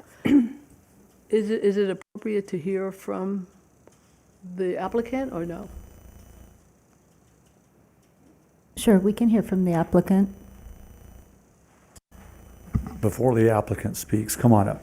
I want to clarify a couple things. In your comments, I'm not suggesting that it's a waste of time to go to the planning commission. So, not No, you. me. It was Yeah. council member. Sorry, Ashurst said that. So that's not my Attention. thought, and I don't know if you meant it to ask if that's what I meant or not, and it certainly isn't. And number two, we all do a deep dive. Council ultimately has to do the deepest dive into this. Right. We hope that the planning commission has the time and energy to do so, but they're by no means the only ones who look at that critically. Staff looks at every LMP application critically.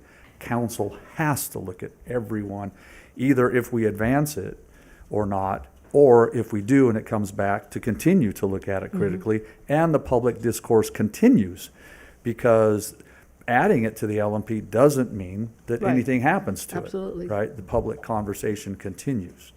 So I just want to clarify that before we hear from the applicant. So Okay, thanks for thank that, you. Mayor. Great, thank you. Do you have questions specifically for the applicant? Yes, Councilwoman Booth had asked about a business plan. Do you have anything like that? Or, I mean, with all, no utilities, gas line, overhead lines, that it just seemed like a tall order to do anything with that land. Yeah, so the onus was not just on the city. I actually have done a tremendous amount of research on the property. It was inaccurate to say that the property that I was proposing does not have utilities. It does. It has transformers and it has water. And it has enough infrastructure to develop, depending on what it is, that whole intersection on light usage. But transformers are there. They're energized. There's water lines. They are charged. I mean, that is a very developable piece of property. I've also put together about a 5-minute speech that I could also redirect some of the misinformation that was said. Could you just be specific as opposed to the 5 minutes?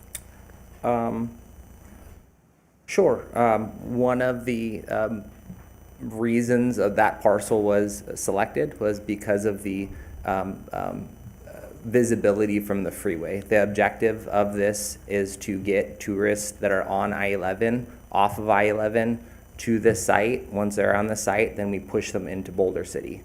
Obviously, when the bypass went in, that's been a concern. Everybody wants more tourism. This is a way that can pull people from the I-11. Having a world-famous, world record-holding monster truck next to the freeway with the exit, this is the perfect opportunity for somebody that wouldn't stop to veer off real quick. And then we have a partnership with the Chamber of Commerce, and we would double end it. They're pushing people our way, we're pushing people to them, and we're not doing anything to compete with somebody that's currently operating in Boulder City. We're working with them. And that's specifically A, B, C, or D that you're talking about? on the land management process? The A was the ideal location. The three other alternative locations do not have utilities, and there would be a significant expense to do that in those properties. Not to say that we can't do that, it just, the business model would definitely have to be changed. Right now, it's really targeted to have the tourists come in, pay for most of the expenses, and then have the locals be able to benefit from all these auxiliary attractions that would be developed. Okay, do we have any other questions for the applicant? No. Thank Thank you. you. Thank you very much.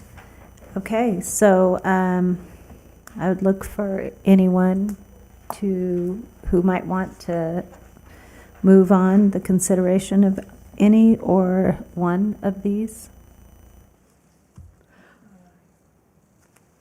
So I'm going to make a motion. It's motion, right? Consideration motion. And a Yeah, second. if there's a motion.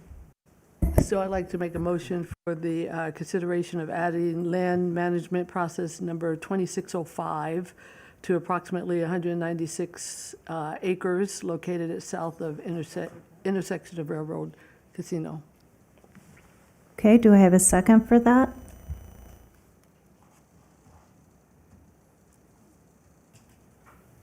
So no second leaves it, Motion fails. motion failed. Any other motions? No. Okay, seeing no motions, that will fail at this time, and we'll move on to number 18 for possible action, City Council appointment to the Park and Rec Commission. Madam City Clerk? Thank you. We have one unexpired term on the Parks and Recreation Commission. It's a term that would end January 4th, 2029. We did have a member who was transitioned off of the commission due to his unavailability to attend the meetings. The meetings take place every other Monday at 4:45, and the interested applicants are in your packet. Great, thank you. Do I have anyone who would like to nominate someone specifically? I'd like to nominate Bob Iaconi, if I'm saying that right. Iaconi. Iaconi, Bob Iaconi. Any others? I'd like to nominate Joe Stubik. Joe Stubitz. Okay, so we'll take them separately. Let's start with nomination of Bob Iaconi. Yes, all those who would like Bob, please state. Aye. Aye. Okay, so that's 3, and that passes. It's Bob.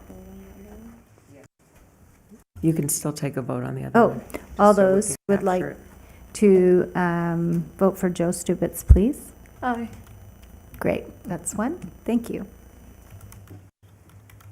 Okay, this brings us to the second public comment portion of our meeting, where we're able to talk on anything regarding the city.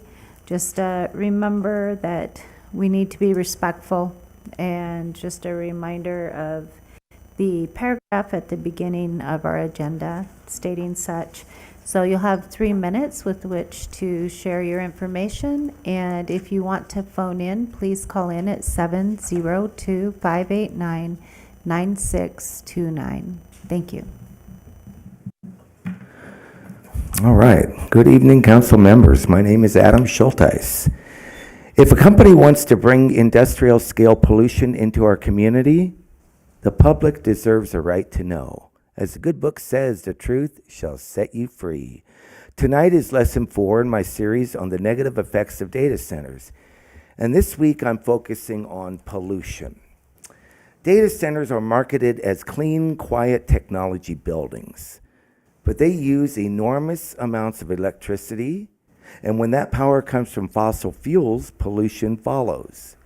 Diesel backup generators add another risk, releasing pollutants near homes, schools, parks, and neighborhoods.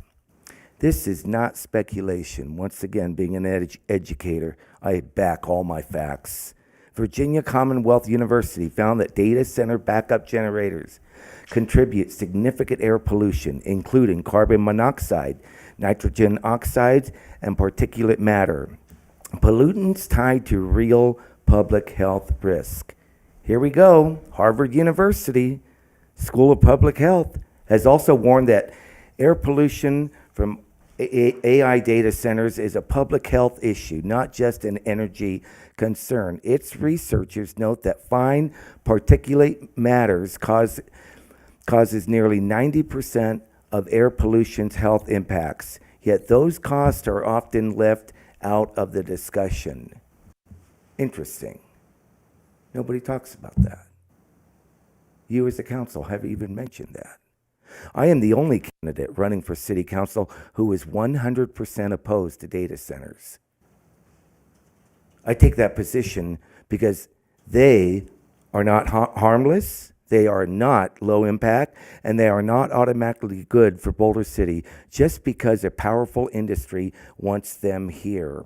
Protecting our community means having the courage to do so, to say no. So tonight I am asking this council to remember who government is supposed to serve. Coming up on July 4th, it's we the people. We the people, not you the council. Not developers, not corporations, not outside interest. We the people are supposed to come first. And I am asking voters to use the power of their voice, pay attention, ask hard questions, demand leaders who will protect your air, your water, your neighborhoods, and your future. Boulder City does not have to accept pollution as the price of progress. We can choose a cleaner, safer, stronger future. And that choice starts with the people who live here in Boulder City. After all, we are a government of the people, not of the council.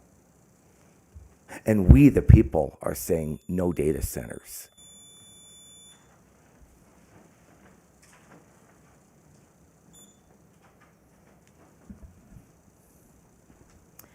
Good evening. Roseanne Rabbiola Maley. It never occurred to me that I would be standing up here 31 years and 23 days after I came to this city. What the heck? I was here for the first strategic plan. I was a reporter for the now defunct Boulder City News. The strategic plan's pretty much the same. I've seen not a lot of growth, and I came here because I could actually afford to buy a house. Not a house, a condo house, okay? That to me is just like being in an apartment in Chicago like I was my whole life. I have finally moved into a house. I don't own it, but I rent it, but at least I'm in a house. I moved here because I could afford the condo. There is no way, shape, or form I could afford to buy a house now, or 5 years ago, or 10 years ago, or 15 years ago, or 20 years ago. And unfortunately, we're not building houses that young people with 1 or 2 kids might be able to afford.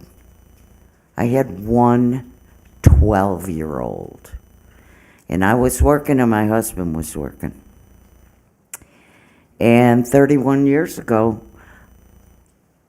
I wasn't thinking about feeding homeless people.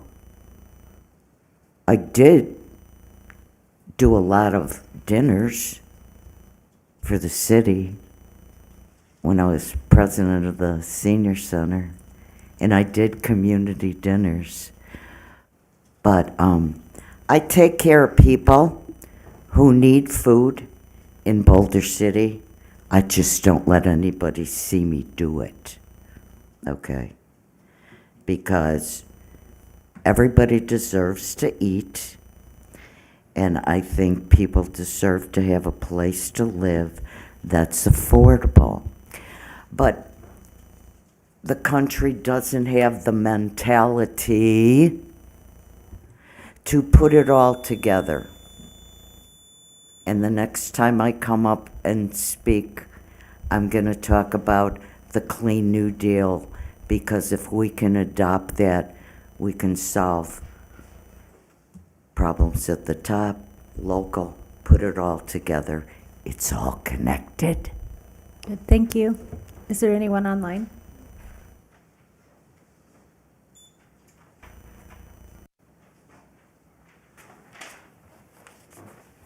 Public comment, go ahead. Public comment, go ahead. Yes, it's David Pitterman on the Parks and Recreation that I heard you mention. What about having a recreation building as well, even for some classes like dance classes and even some gymnastics and some other things as well? And even theater classes as well.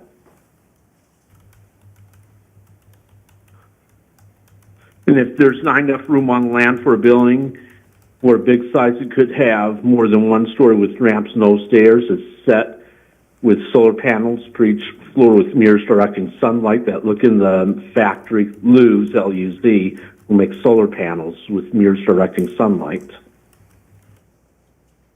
I mean, for the electricity for the recreation building.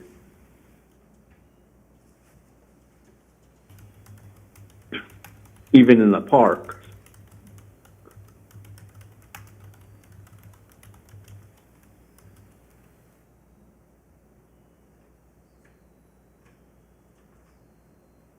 Thank you. Yes. And I've tried to make things best I can for you. Thank you, we appreciate that. Yes, and when Hanukkah comes up, or some Jewish holidays, it would be nice if it would be recognized as well to share with everybody.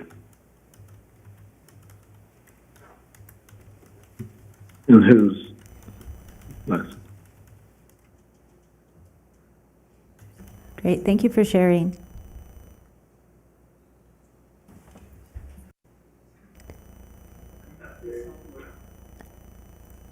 Go ahead.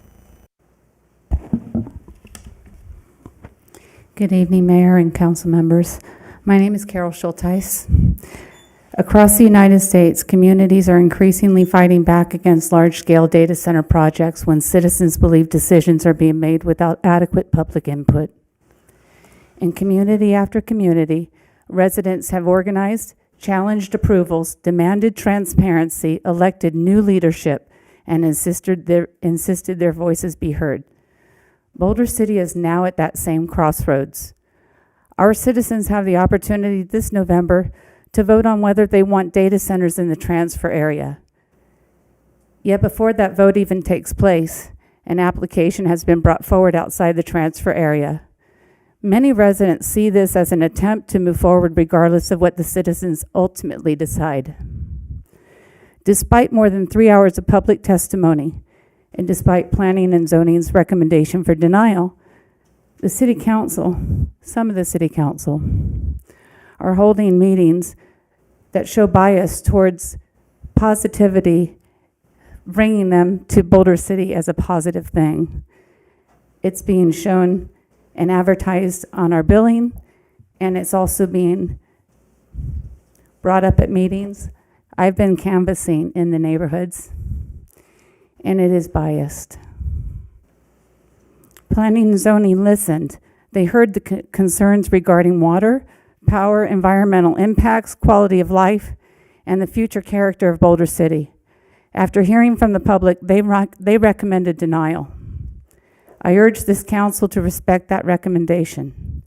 Citizens across this country have learned that local government matters. They have also learned that elections matter. When elected officials ignore overwhelming public concern, voters remember. They remember at the ballot box, and they remember when those same officials seek higher office or future leadership positions. Every member of this council should ask themselves a simple question. Am I representing the people who elected me, or am I advancing an agenda of developers and outside interests? The citizens of Boulder City are engaged, informed, and paying close attention. They expect transparency. They expect accountability. And they expect their elected officials to put the people of Boulder City first. Our community has protected its unique character for generations.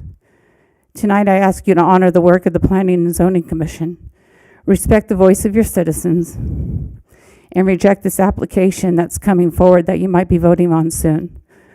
The people of Boulder City will remember who stood with them. I bring this up because last meeting I was at, someone brought up that they were advertising it on the bills. I got my bill again. It's on there.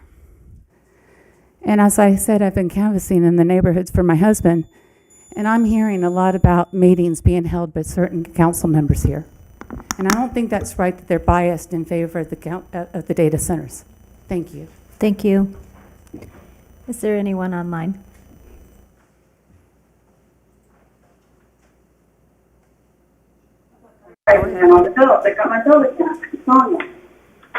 Hello? Hello. Hi, you'll have to turn your computer down in the background. Yeah, sorry. I didn't realize I was on until I'll walk away from it. Okay. Are you ready for me? We're ready. Okay, sorry. Hi, this is Bryn Delormier, and I wasn't going to call in tonight, but I heard so many excellent public comments from those who commented before me that I figured I would call in. So I heard from my neighbors, I heard from loved ones, I heard from new friends of mine, and possibly even our new leadership in the future. And I agree with everything that all of them had to say.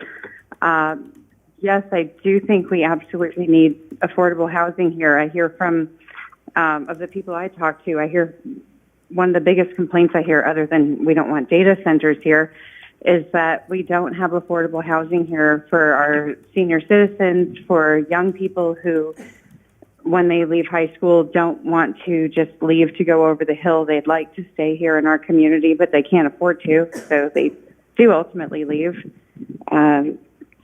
I heard from Brandon, who had talked about a contractor who we both had issues with, and I'm glad that recommendation was declined. But we'll both be emailing you all later with more information on that. And I'm just going to say yet again, I really hope that we heard that the data center issue was going to be voted on July 14th. I don't know if that's still the plan. I hope that City Council let us know if that is the plan. I guess we'll find out on an agenda, but I do hope they'll uphold the Planning Commission's recommendations and listen to their residents. We've had thousands of people all over our community speak up about it, that we don't want a data center here, that they're detrimental to communities all over the United States. And it would be introducing a new precedent that nobody wants to see in this small town that we all love and cherish. So again, I've said it a million times, I'm saying it again. I really hope that everybody's listening and will heed their constituents' concerns. So thank you all, and have a good night. Thank you. Is there anyone else in chambers that would like to speak for public comment?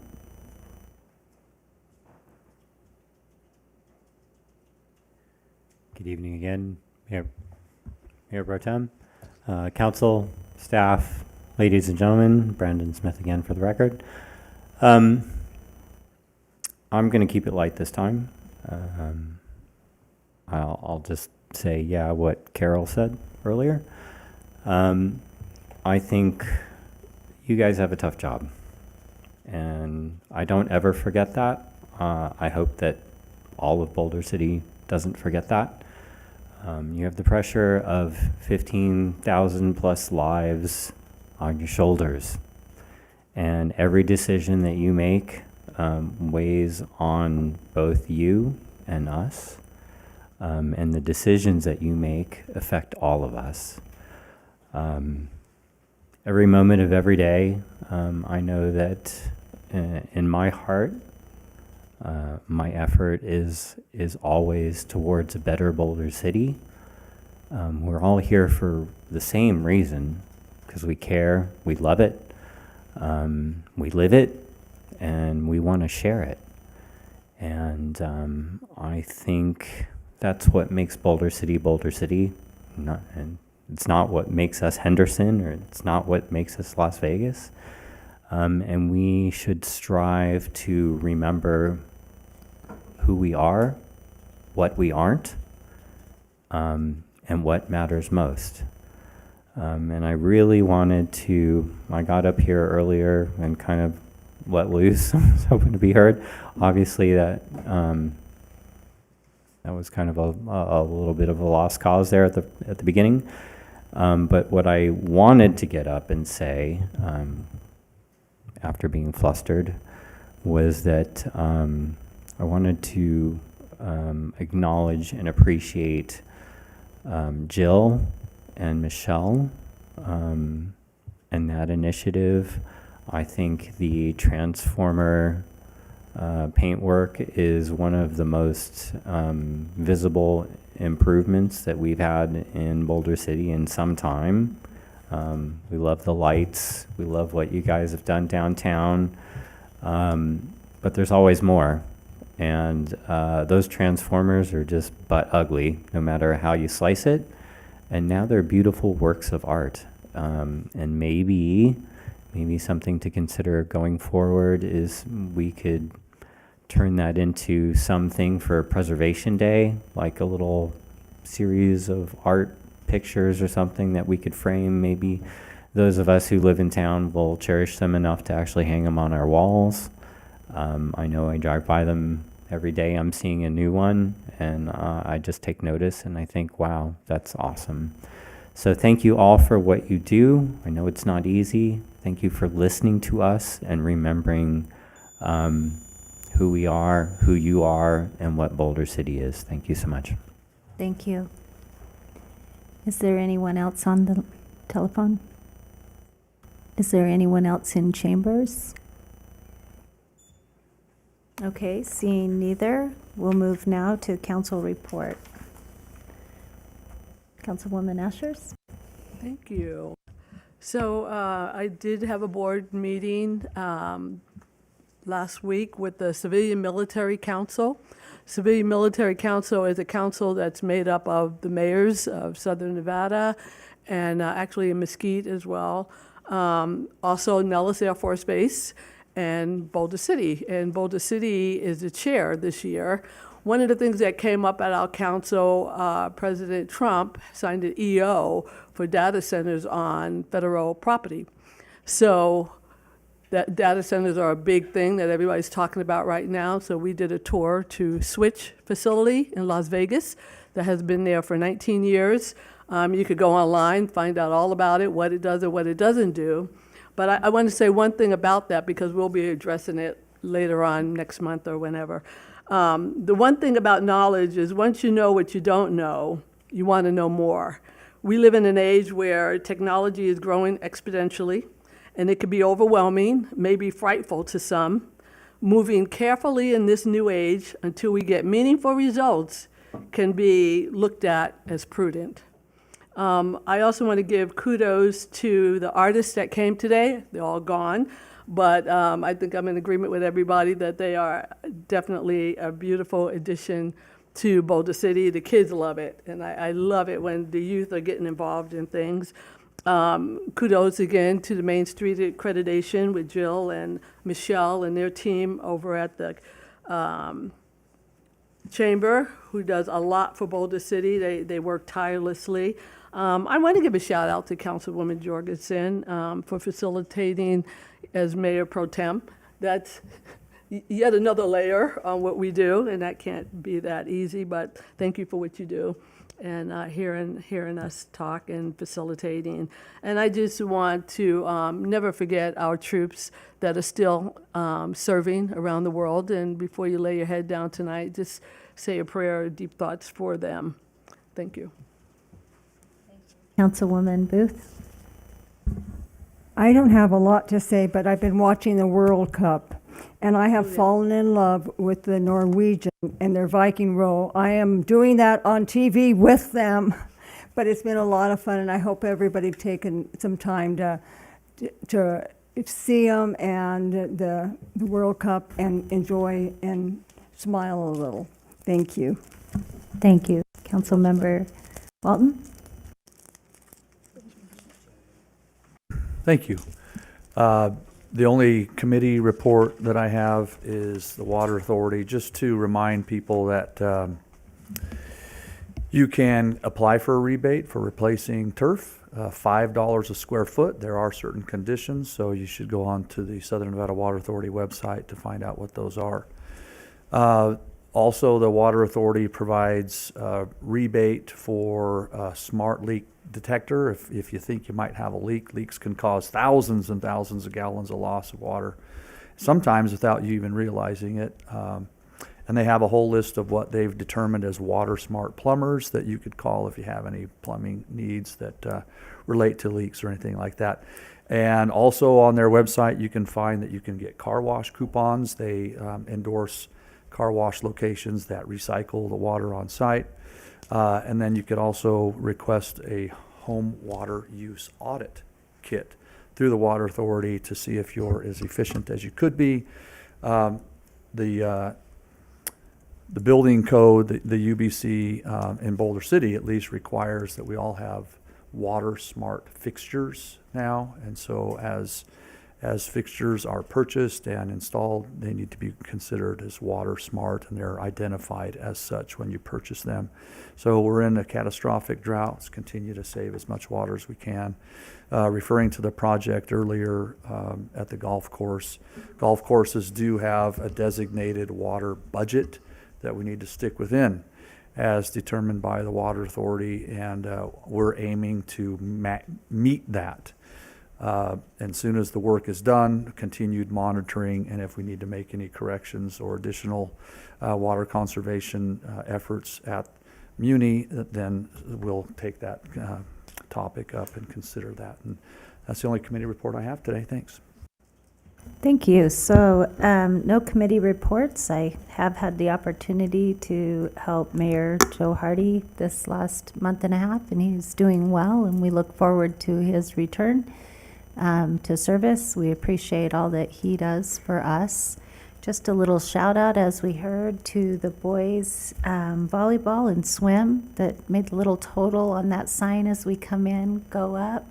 And also a shout out to the boys baseball and girls swim, to being runners up. That puts you in the place for that. And it's pretty remarkable when you think of a town our size. And along with that comes the coaches. So thank you to the coaches. A reminder, we have something big in our community coming up. It's July 4th. It's July 4th birthday for America, right? 250. So it's our 77th annual Jamboree. Starts at 7 a.m. if you'd like a pancake breakfast at Bicentennial Park, put on by Rotary. We have a flyover by our own Boulder City Veterans Flying Group, which is unique and exciting. That's at 9 a.m. Then the parade begins, and we get to see all the smiling faces and all the red, white, and blue. It's so much fun. And there is a section in our town called the Water Zone. And we'd like to be able to keep that section in our town, the Water Zone. It's part of what makes Boulder City Boulder City. So there's a level of respect in the water zone, right? There's a time, there's an area, and a level of respect. So if you're listening, or if you know someone that goes into the water zone, help us make that successful this year so that we are able to keep that going. Not all of our participants in the parade want to be sprayed with water. That's why we have a non-water section of the people who go by, and then those who want to participate in that are the water section. So just remembering that. But in case you thought the parade was all, it is not. There are food and beer wagons at Broadbent Park. There's a coin toss at the pool at 11 a.m. There's games with Park and Rec at 12. And then at 4 p.m., festivities at Veterans Memorial Park start. And there's music by our own Mike Pacini, and a fireworks show at 9 p.m. And just don't think we know how blessed we are to have that just all happening right here in our town. So thank you to all the volunteers, all the people, everyone who make it possible for us to enjoy this tradition that we've come to enjoy. Yes. So you reminded me, June 27th, Nellis Air Force Base Thunderbirds are going to do a flyover. They will be leaving Nellis Air Force Base at 6:45 p.m., probably head down to the Strip, come around. So, and then they're going to fly over Hoover Dam, which is going to be pretty cool. So if you don't want to go all the way to the dam, just go out to the Outlook, because you'll see them flying over there. I would be there around 6:15-ish, just to get in place if you're going down to the dam, but definitely by 6:30, it doesn't take them any time to make that route to get over there. But that's going to be pretty neat, too. A lot going on for 250th. Thank you. June 27th, and it's on our website as well. 6:45 p.m., you said? That's when they take off. They from take off and Nellis. go around, and that's something to see. And with that being said, happy birthday, America, land that we love. And we're adjourned. Good job, Sherry.